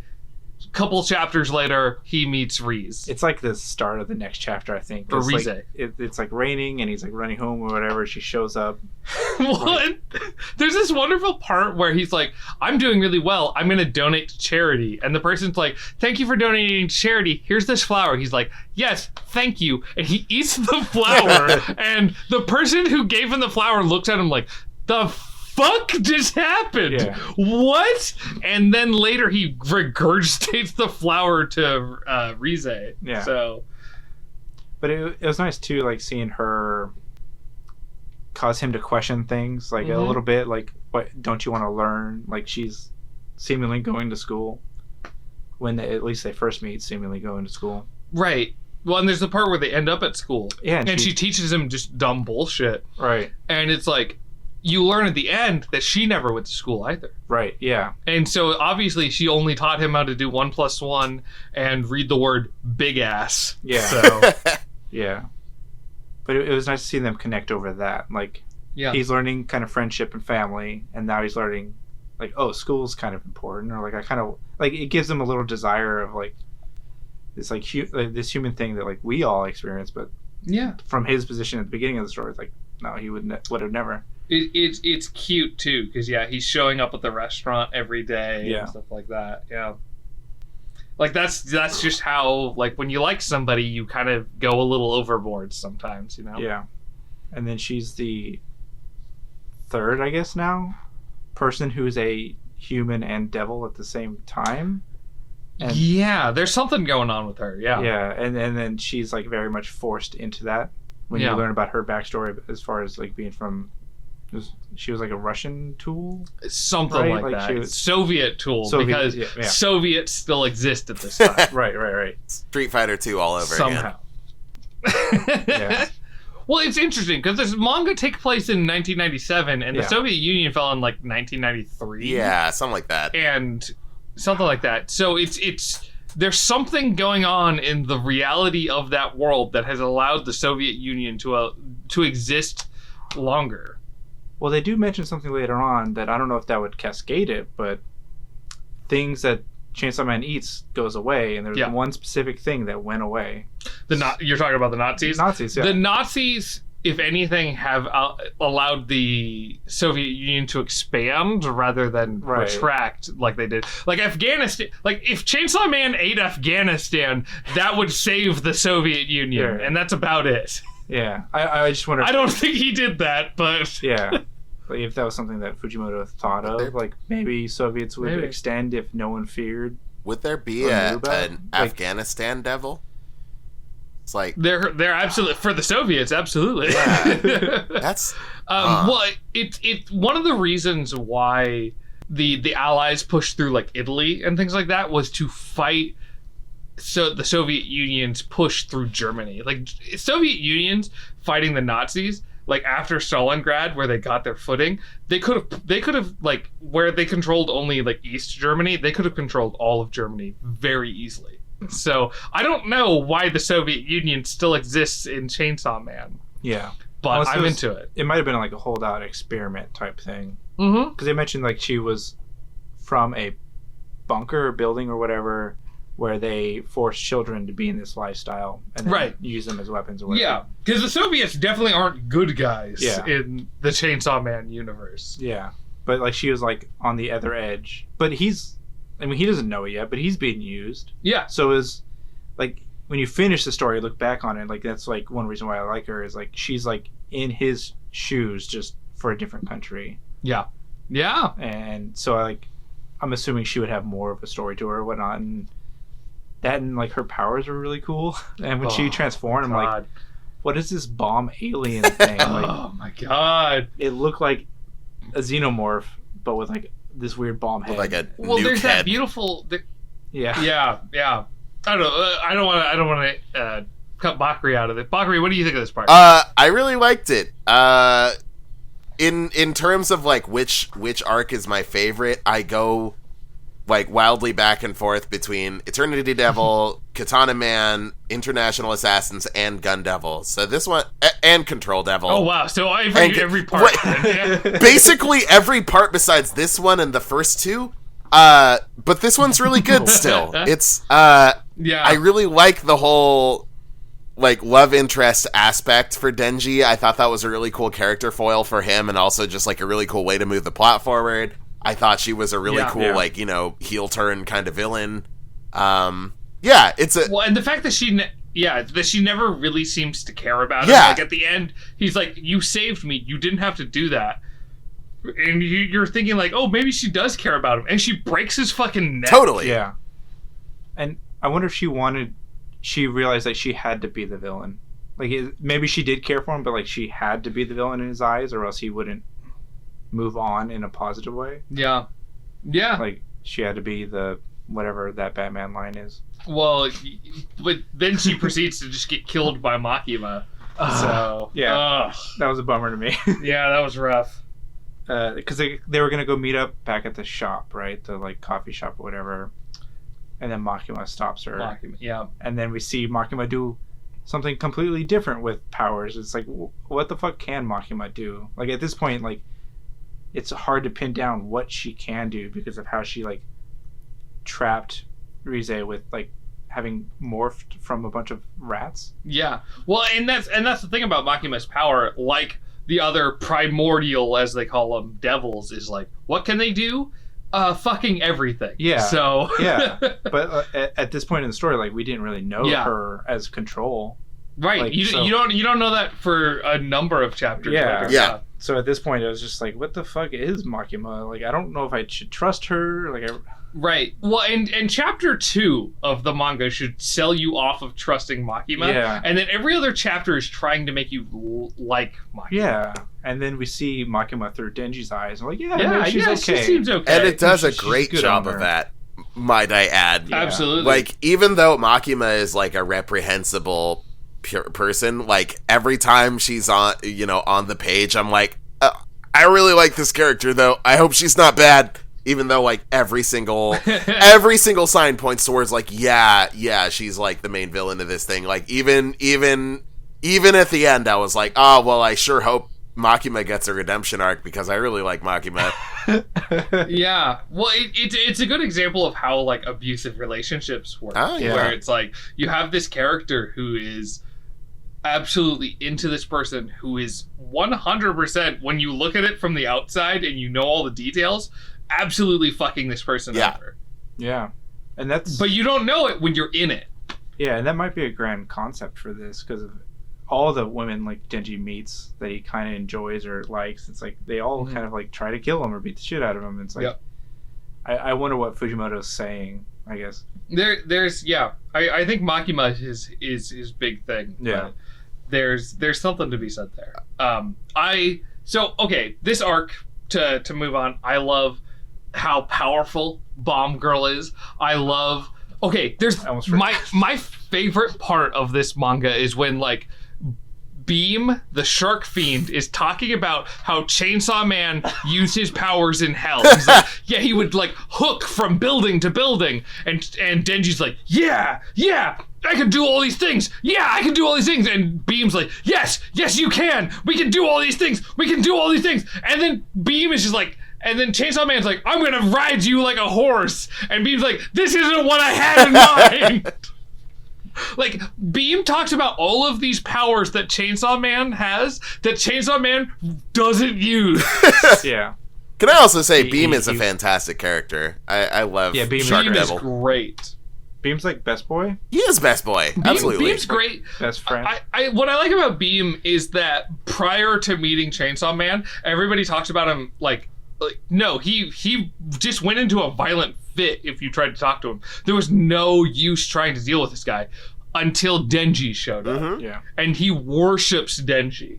And I love that. Yeah, and the two of them make a wonderful pair as they kill the Typhoon Demon. Yeah. And they just ride into the Typhoon Demon's like, I'm gonna fucking crush you. He's like, no, I'm fucking in you. I'm just gonna flail my arms around like an idiot, which is the opposite of what Beam said to do. Don't flail your arms around. Use your powers well. And he just rides Beam and fucking chainsaws the Typhoon to death. Yeah. Yeah, that was great. It was those few panels were great to see him ride Beam and that whole fight, and it's unnecessarily. It was wonderful. Yeah. I love the Bomb Girl arc. It's really, the fucking ending of it was so sad, where he shows up at the cafe and the cafe owner's like, no, you gotta leave, dude. It's the end of the thing. And Power shows up and is like, I smelled you on your way here. Yeah, and then like tries to take the flowers. Tries to, and Denji just proceeds to eat the flowers instead. It's, at this point also, this is where I think Power is mistrusting of Makima and wants to be with Denji. Yeah. Like, she trusts Denji, she does not trust Makima. Mm-hmm. Yeah. Okay, so we wrap up the Bomb Girl arc, and we go to, I'm gonna check my notes real quick. International Assassins arc. The International Assassins arc. This is my favorite arc. I love the International Assassins arc. I think I gotta make a decision. I think this is my favorite one too, because not only are the International Assassins raw as fuck, but also the Darkness Devil or whatever. Yeah, the Darkness Devil. Oh my god! With the astronauts and everything, just so good. It's so good. This is where it really starts getting fucky. Let's talk about Hell real quick, which happens halfway through this arc. Oh my god. This is where the manga is like, oh, it has good art direction, to like, holy shit, this is the coolest thing I've ever seen. Yeah. Like, when the astronauts are like praying to their lower torsos, I was like, fuck me, this is so good.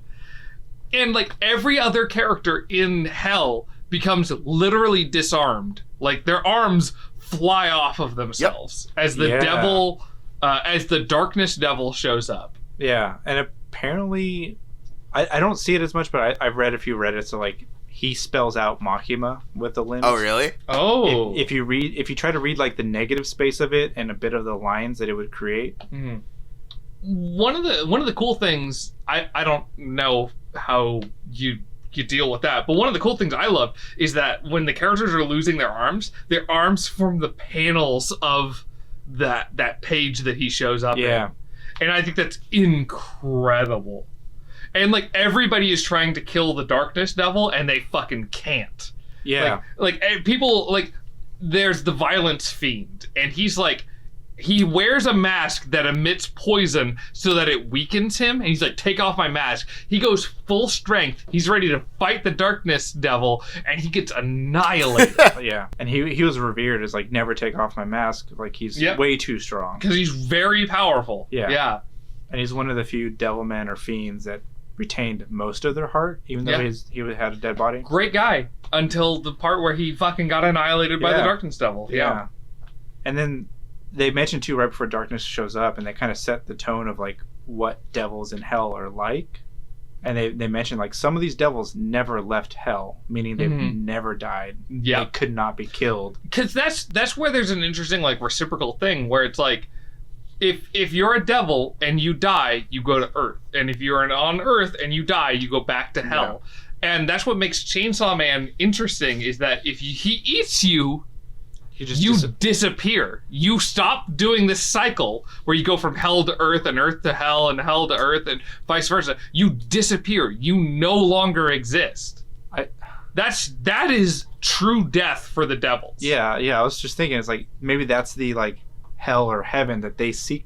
You know, like Makima seemed into it. Yeah, like they're just done with that reciprocal lifestyle or that cyclical lifestyle, and they just want like, nah, I want to be gone. Yeah. Or they're like, if we deal with Chainsaw Man, we can't die. Mm-hmm. Yeah. Okay, this arc's incredible. So there's 4 assassins that he has to deal with. There's the 3 brothers who are from like the south or something, and they deal with the Skin Devil who can replace them. And the 3 of them believe they're immortal, and they quickly learn they are not immortal. There is Quan Chi and her 4 fiends, who are from China, and they had. Her fiends are great. Her fiends are incredible. And Quan Chi is incredible too. Absolutely. We'll deal. Well, so I'm trying to remember. Oh, there's you have the Doll Devil, and you have who's the 4th assassin that I'm trying to remember. Oh, it's Tolka, and the girl that he calls like Master. Yes, there's Tolka. Oh, and there's Santa Claus. Right. Who is this German devil who you think is the worst guy because he's like, I'm gonna adopt 4 children. 3 of them are for sacrifices. 1 of them is for pleasure. Fuck! Holy shit! Super dark. Yeah, that was super dark. And those are the people who are trying to kill Denji because basically the arc goes, they need to get rid of Denji being under the control of Makima.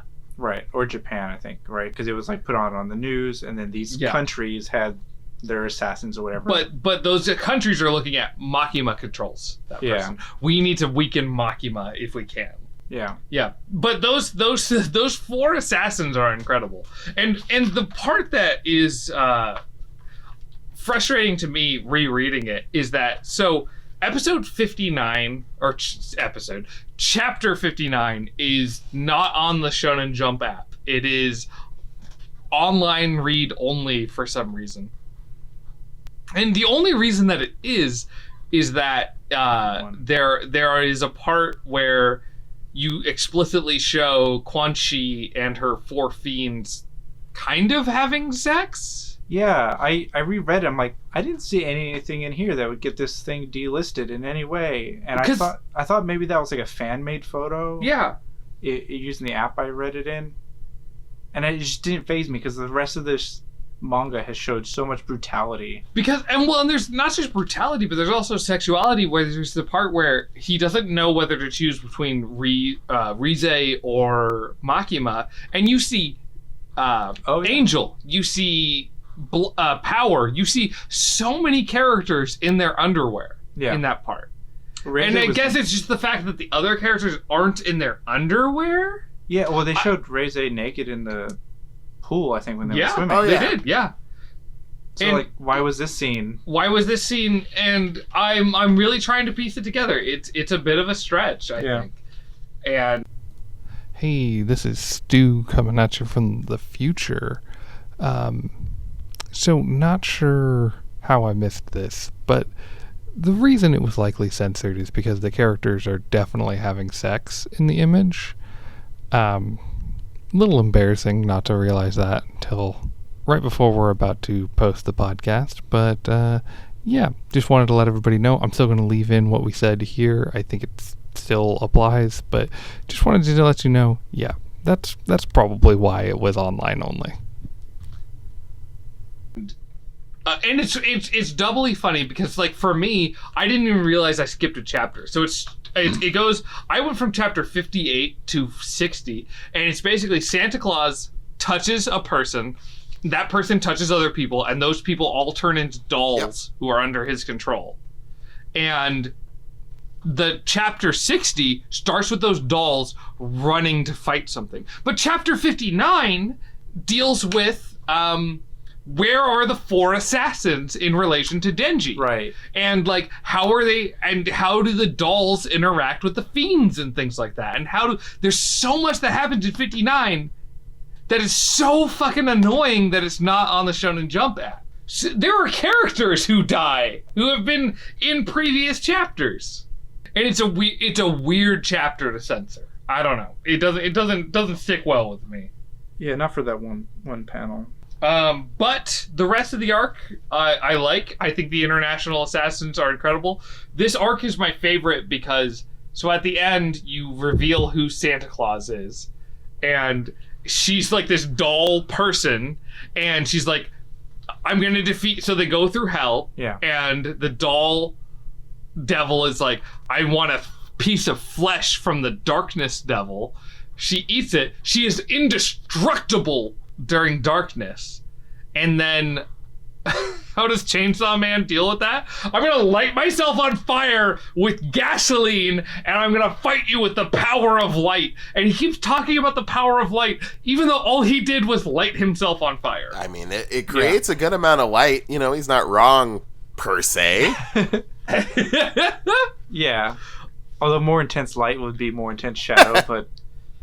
It doesn't... Oh, it dude, worked. This is my... This is...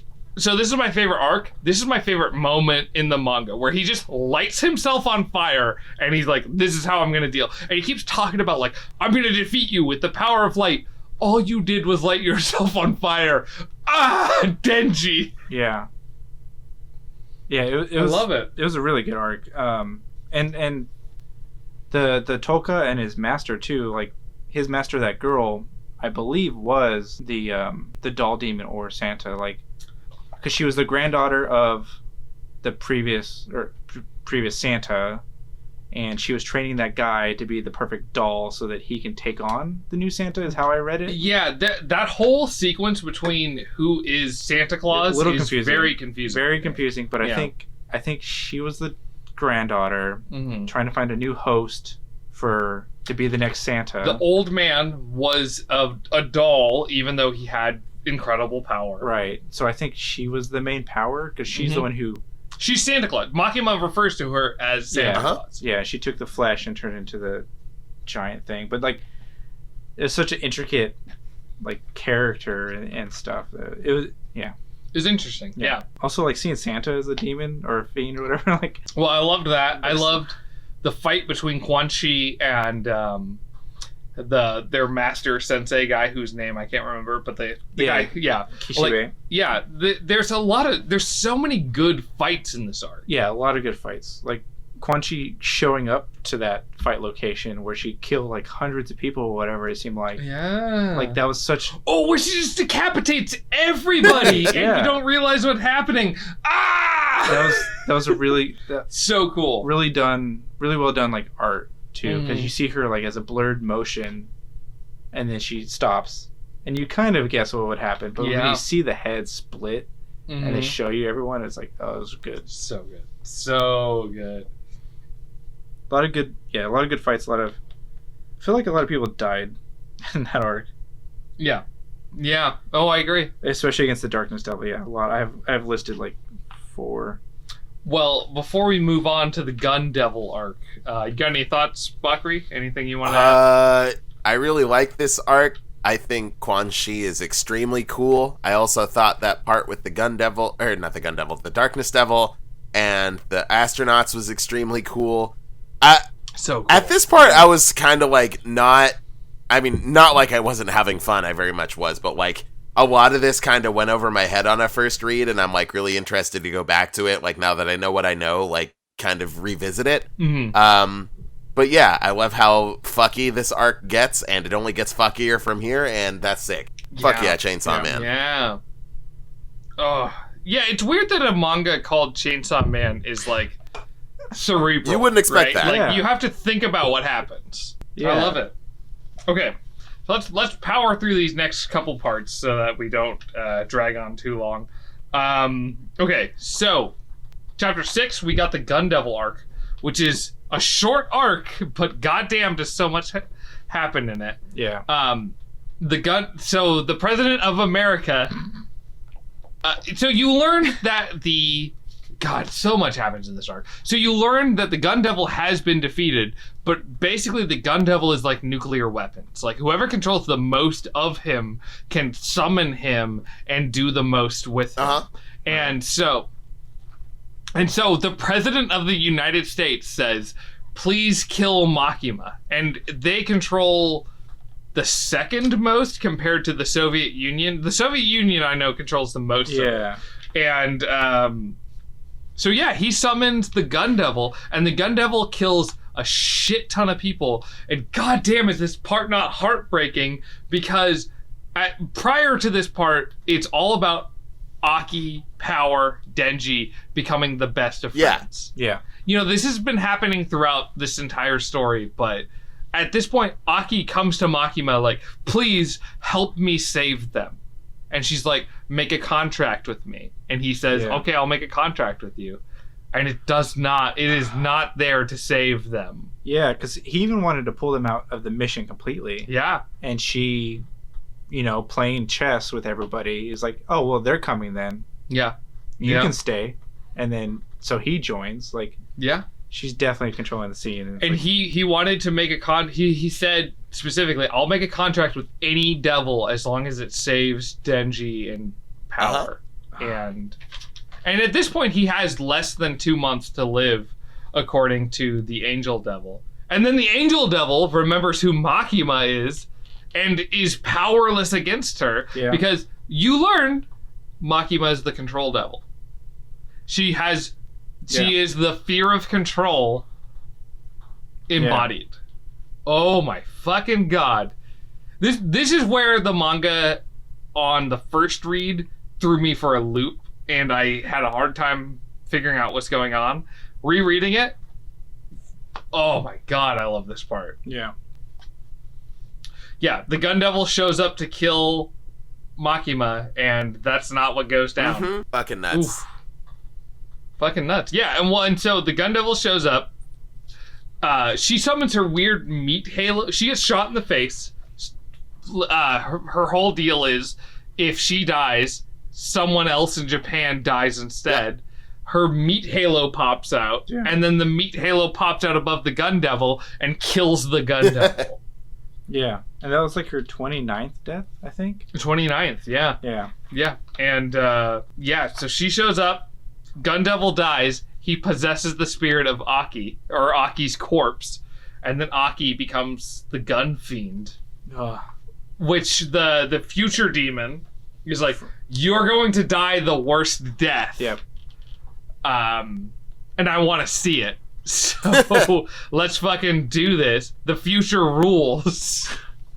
I fucking love the future devil, but holy shit. Yeah. Yeah, it was very, very sad seeing him fight Denji. Yeah. And it's the snowball thing again. It's his guilt over the death of his brother. Yeah. Made manifest against everybody else. And it's doubly sad because Denji succeeds. And then Denji later feels like he could have done something different. He didn't have to kill Aki. He could have done something different. Maybe he could have. Yeah. Maybe he could have. Yeah, absolutely. And we'll never know. But he was worried that he would kill more people.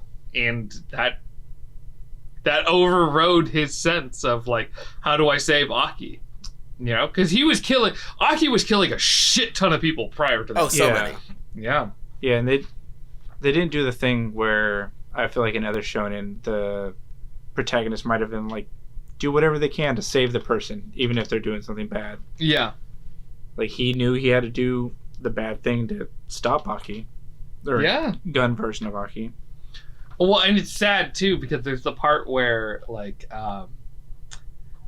Pochita is like, don't open the door. Don't open the door. And he's like, I'm not going to don't open the door. And then, they don't immediately realize it's Aki either. Like, Power's like, what do you mean? Aki's at the door. I smell Aki at the door. Then he opens the door eventually, and he's like, no, there's no way that's Aki. There's no way. There's no way that what I'm doing is killing Aki. And she's like, well, I smelled him at the door. It's so sad. It's so sad. And it's incredible, too, because by the end, he kills Aki. And it's like, the future devil is like, you died the worst death that I saw. And you think that that's the worst death for Aki. But he says, you died the worst death that I saw for the chainsaw boy. I didn't really think about that either. Dude. It's like, he was also counting on the suffering that Denji would incur having killed, like, his bro. Yeah. Damn. It's terrible. And it's heartbreaking. It's so harsh. it's so, yeah, it's so heartbreaking, but it doesn't just stop there either. No! Just No, it doesn't, because we go to the Control Devil arc. Yep. Ulterior motives come to light as a grieving Denji turns to Makima for comfort. This is the saddest part in the whole for me anyway, this is the saddest part of the whole fucking thing. The don't open the door bit. I agree. Yeah. What you talking about with Power? Yeah, with Power. Oh, dude. Okay, when I this was my second time reading it, and I texted you, Tip, when Power died. Like he opens the door. She's got to have a cake. It's fine. She has the cake, and Makima's like, "Pow! You're dead." Yeah. I knew it was coming, and it still hurt. Yeah. This is after he's given control to Makima. Yep. Right, like official control. It seemed like. Yep. Yeah. He's like officially become her dog. Yeah. He goes to her, and she's like, "Hey, you saved my life. So I'll give you a wish." And he says, "I want to be a dog because I'm tired of thinking about things." And then she says, "Okay, well, I'm going to open that door. You open that door because I'm going to kill Power."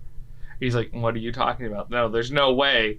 And then she kills Power, and he's just like, he's in shock. Yeah. Like, he's like, I don't have to make decisions, but also, no, there's no way that happened. Like he said, like, I believe he has a line where he's like, "No, this is a dream. That's not real. That's not what you didn't just happen." Yeah.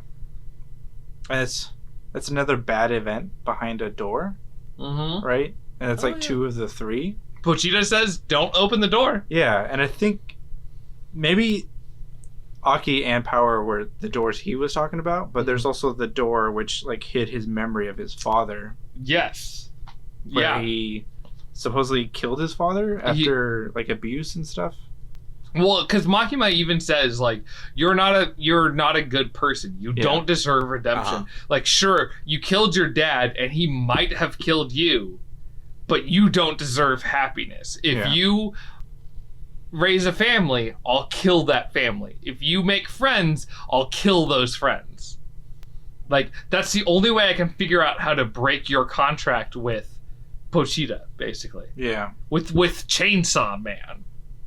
Is I have to make you never happy. Every time you think you're happy, I'll kill it. Right, and his contract was to live a normal life. Yes. To be happy. To be happy in a regular life. Yeah. Which she broke because she... yeah, so that's what up. she was aiming for. And somehow she knew all that? Well... which is kind of crazy. And then she says... Chainsaw Man, save me. And he turns into Super Chainsaw Man, who's hyper buff, has 8 chainsaws, and is ready to fuck up shit. Yeah, that was insane. I mean, a bunch of more like good fights, I think. Oh yeah. Seeing like full-fledged Chainsaw Man fight around like as like I'm assuming close to his like prime devil form. Yeah. I that's what when she refers to him fighting the 4 horsemen, I think that's the form she's referring to. Yeah. There's even a part later when he confronts her in the like final fight. Mm-hmm. But he mentions like cuz like he was thrown up into space or went up towards space and he like rips out his heart and throws it down. Yeah. When I reread it and he's talking to her, like I think he split himself. He split himself, absolutely. Which I didn't catch in the first reading. I thought one of his cells would have like burnt up in the atmosphere. Yeah. Well, and that part is weird. Like I love the end of Chainsaw Man, but that part is to me the biggest stretch where he's like, I'm going to use this power I've never even come close to talking about. Yeah. Where I'm going to throw another me to the ground. Right, which I think it was his heart. So it was like his version of like him and Pucci or Pochita. Whereas like the prime devil version of him continued to fight is kind of like how I was. It's weird because because Makima also feels like she has to defeat Devilman a number because Makima's whole goal is that if she can defeat Devilman or Devilman, that's a different anime. If she can defeat Chainsaw Man, she can control Chainsaw Man. And if she can control Chainsaw Man, she can control what to get rid of. Right. Right? And so she wants to get rid of hunger, famine, all these bad things. And she also, because she wants to be eaten, get rid of control.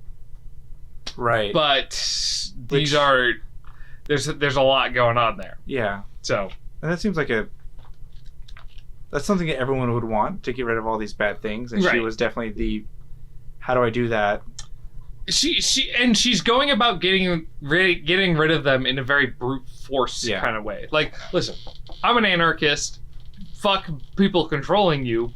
But, you know, the idea of, like, just immediately getting rid of everything is kind of dangerous. So, yeah.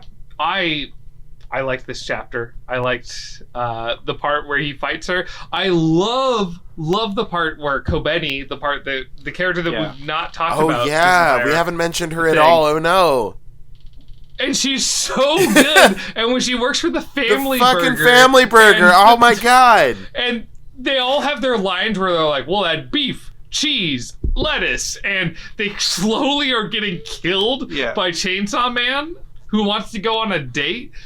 The first part can't be beef, because beef, the superstar is the kick and beef patty, Stu.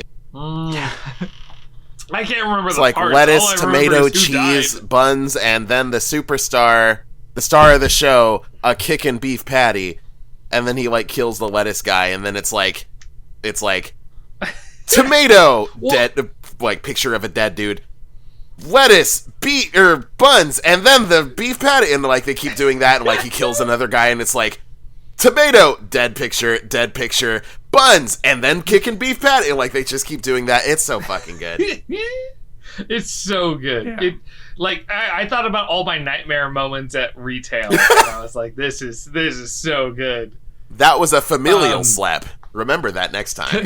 Remember that familial slap.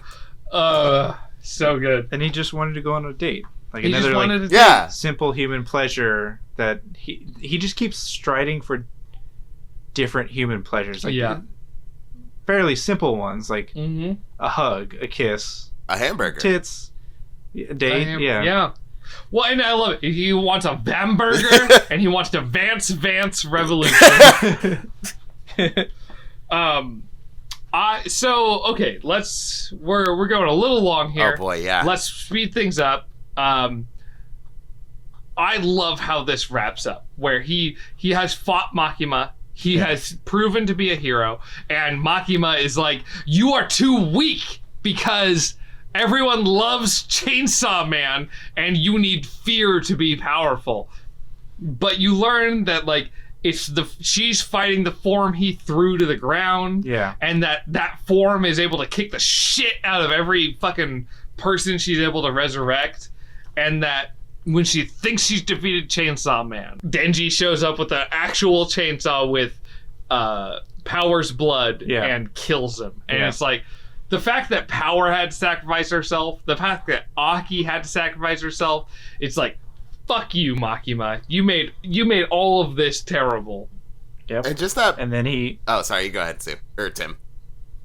Oh, I was just gonna say, like after that, he like they mentioned food a lot in the manga, which was probably never really thought about as much. But then he really finishes her off by just eating her. Yep. And because it was him and not Chainsaw Man, she doesn't disappear either. Right. She just dies, according to the manga. Because he mentions that like she's invulnerable to any attack, but what he was doing wasn't an attack, it was an attempt to save her, like from the control devil. It was an act of love. Yeah, it was an act of love, yeah. Yeah. That and the part where he says something like, he says like, or somebody reveals that Makima didn't even know what Denji looked like. She identified him by smell because she just remembered the smells of people that were interesting to her.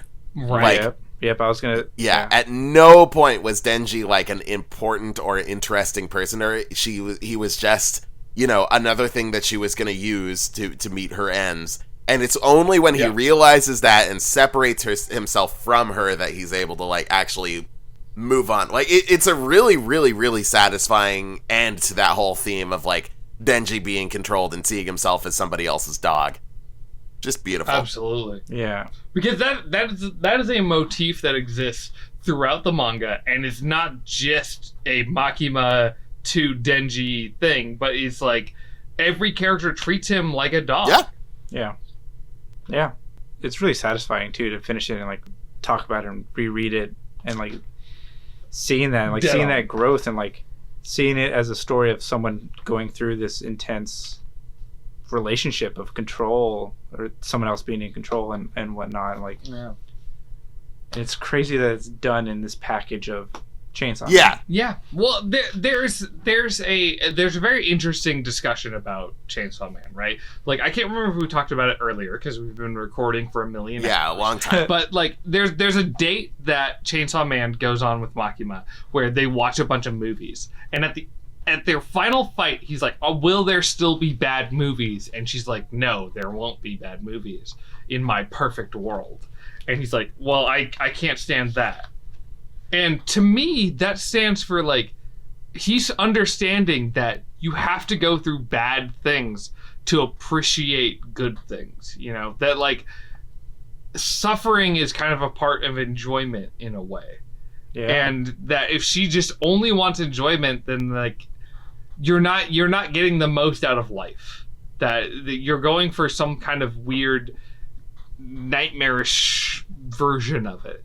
And it's a very minor line, but like, again, I'm trying to draw connections between the one time they go on a date for movies and when he talks about movies at the end. And to me, that's like, he's getting control over Makima. He understands like what he wants out of life, and it's not the same as what Makima wants, and that is what he needs to understand. Mm-hmm. Yeah. No, that's a good catch too. I mean, that's the thing about this manga. We're gonna miss. We've talked for 2.5 hours at this point about about 2 hours about how great this manga is. This is my favorite manga. I love it. It's so good. If you have listened to this and you didn't read Chainsaw Man, what the fuck is wrong with you? Read Chainsaw Man. Shame on you. But there's so much stuff we didn't talk about. There's so many little things that I took notes about that we didn't talk about in this thing. There are so many little moments. This is so goddamn good. This manga. This is like a once in a lifetime come upon of a story. Yeah. That's so well executed by the person who created it. Yeah.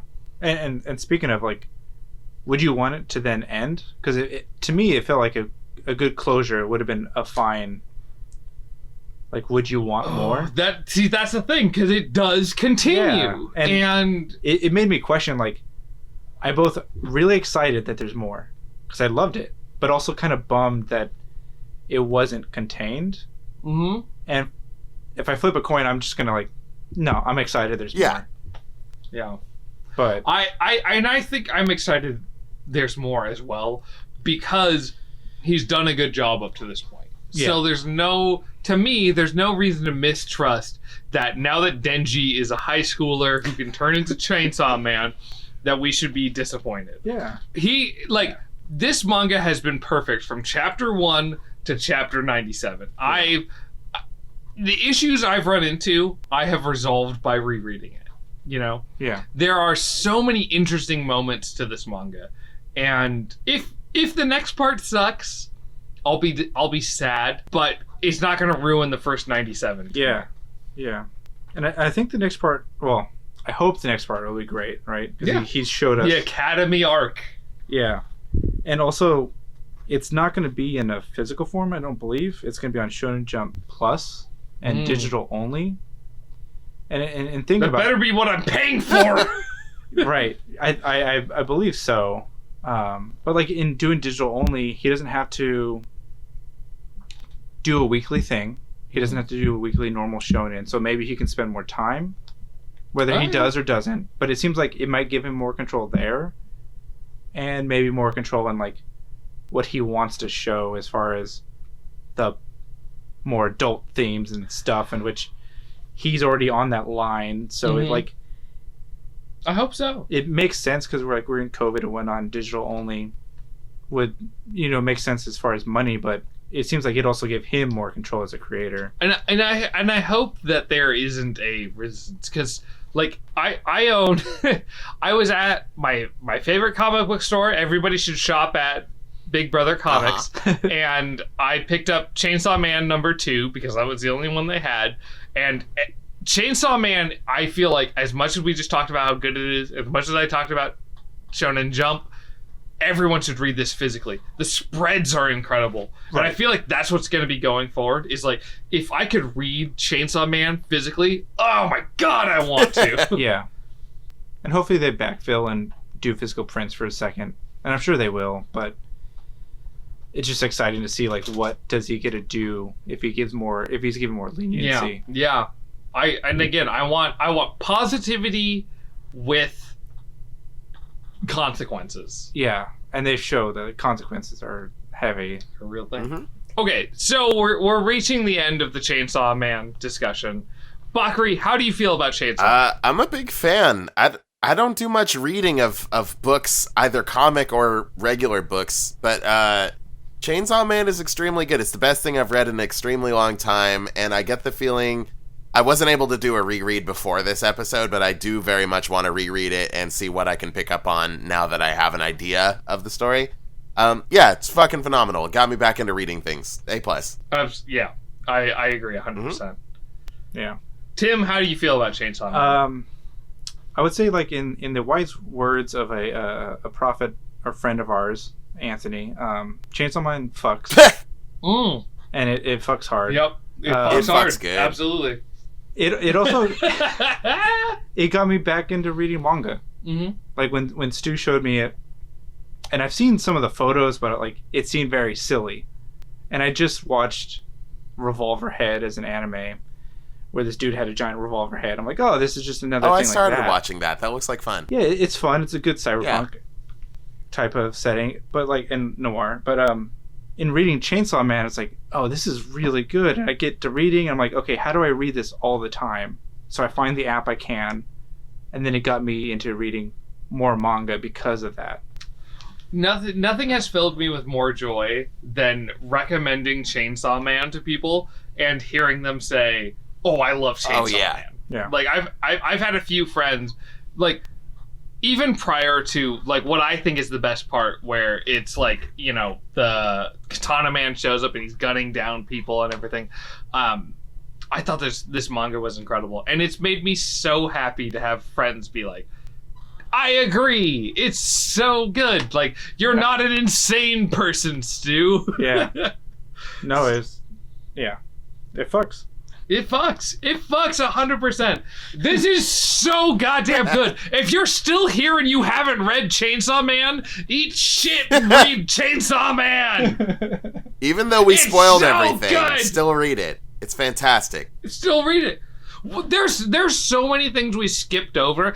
Like, I made so many notes on each chapter that we didn't get to talk about. We didn't even mention Kobeni that much. Like, she's an important character. Kobeni's so great! Beam is so great! There's so many good characters in this. Yeah, and I feel like there's analogies too, like sprinkled about. Oh yeah. In rereading, seeing Ray's and Typhoon fight made me think of Scylla and Charybdis. Oh. Or Charybdis, the Odyssey story, I think, or the Homer story. The Greek thing, and it's basically, you're stuck between Scylla and Charybdis, so rock in a hard place. And they're like these mythical creatures in, I believe, the Odyssey story. But like seeing them fight and thinking about it, I'm like, oh, Chainsaw Man's kind of stuck between them, like both physically and with Ray's, like, emotionally. But like, it made me wonder, it's like, was that chosen for that? Like, honestly, this dude is so fucking good at everything. Yeah.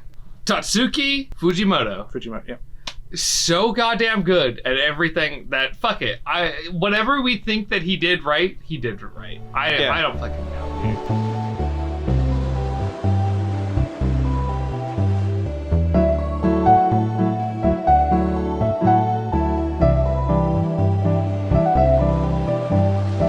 So, Tim had to step away, unfortunately. Shame. But we've got our rating system. So, first question, how do you rate Chainsaw Man? Well, given our rating system is keep watching or total garbage, I get keep reading. I guess if there's more Chainsaw Man to consume, I will happily do so. Yep, I'm with you. I think Chainsaw Man is maybe one of my favorites, if not my favorite thing that we've reviewed on this podcast. I think it's incredible. If you can experience Chainsaw Man, find a way to do it and enjoy it. And Tim seems largely the same way. I could throw him under the bus right now and it'd be funny, but instead, no, he loves Chainsaw Man. Chainsaw Man's great. Now, Bakari, let me ask you a question before we sign off here. How do you feel about Sonic? Big fan of Sonic.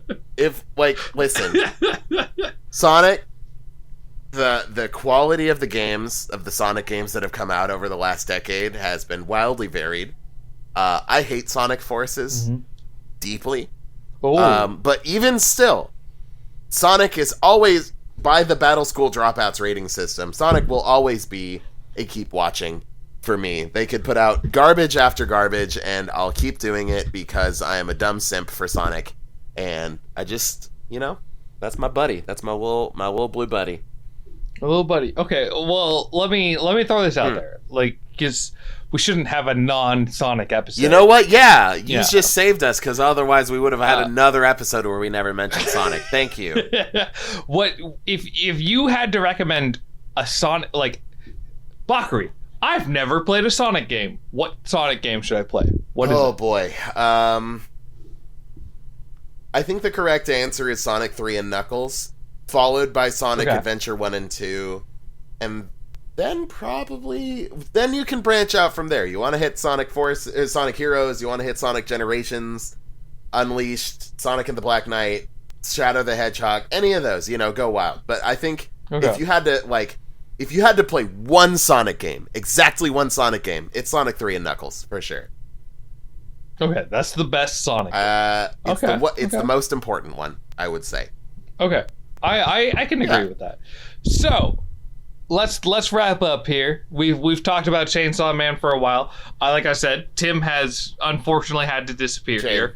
If you're into what Tim has talked about here, Tim's an excellent photographer, and you can follow him at Tim Schill. That's Tim SCHILL.com, and that'll take you to his photography site, and he is a wonderful photographer. I think you can follow him similarly on Instagram. So. Yeah, guys, if you think that we should let Tim continue living, go ahead and like and subscribe. Hit the bell as well, leave a comment, all that fun stuff. If he gets less than 20 follows on his Instagram, I'll fucking murder that dude in his sleep. I live with him. He's done for, dude. So, his life is in your hands. Bakari, how do we stalk you? You can go ahead and follow me on Twitter, twitter.com/ wait, I forgot. Bakfu, BAKFUU. I also make beats. You probably heard one at the beginning of this podcast, and you can go ahead and follow me on SoundCloud. SoundCloud.com/Octomammoth. Yeah, and I gotta say, this isn't just me being your friend or whatever. You do such a good job on those beats. I fucking anytime you change things up and you're like, oh, I want to use this beat, I'm like, absolutely, let's listen to this podcast. It's so goddamn good. Yeah. I love it. Thank you. Means They're a lot. So great. You add a lot to this podcast. I appreciate that. As do you with the video that people are watching right now, seeing our sound waves move and everything. Class. I appreciate it. If you want to follow me, I'm Hentai Pizza Lord on Twitter. That's the only way you can ever find me. So that's the only place I exist. And Bakari, let's wrap up. Thanks everybody for showing up. This was an episode that meant a lot to me, and if you've made it this far, I can't tell you how much I appreciate you for staying. Yeah, goddamn. This is an incredible manga. I hope you've read it, and I hope you liked what we had to say about it. It's true. Even though we've spoiled a vast majority of Chainsaw Man, I think it's absolutely worth reading. If you listen to all this thinking that you wouldn't read Chainsaw Man, I still implore you, go read Chainsaw Man. It is a beautiful manga. You will walk away with something. I can pretty much guarantee it. Yeah, you put it way more beautifully than I would. Because, like, real talk, if you've made it this far and you didn't read the Chainsaw manga, even though we told you to stop listening to this podcast and go read the Chainsaw manga, hey, fuck you. Like, God damn it. We said stop reading. We said stop. But also, like, hey, thanks for listening. Go read Chainsaw Man now. God damn it. What are you still doing here? Read Chainsaw Man. But also, thanks for listening again. Love you. Happy New Year. I mean, happy late January. Shit. Fuck. Fuck. Yeah. God damn it. End the podcast.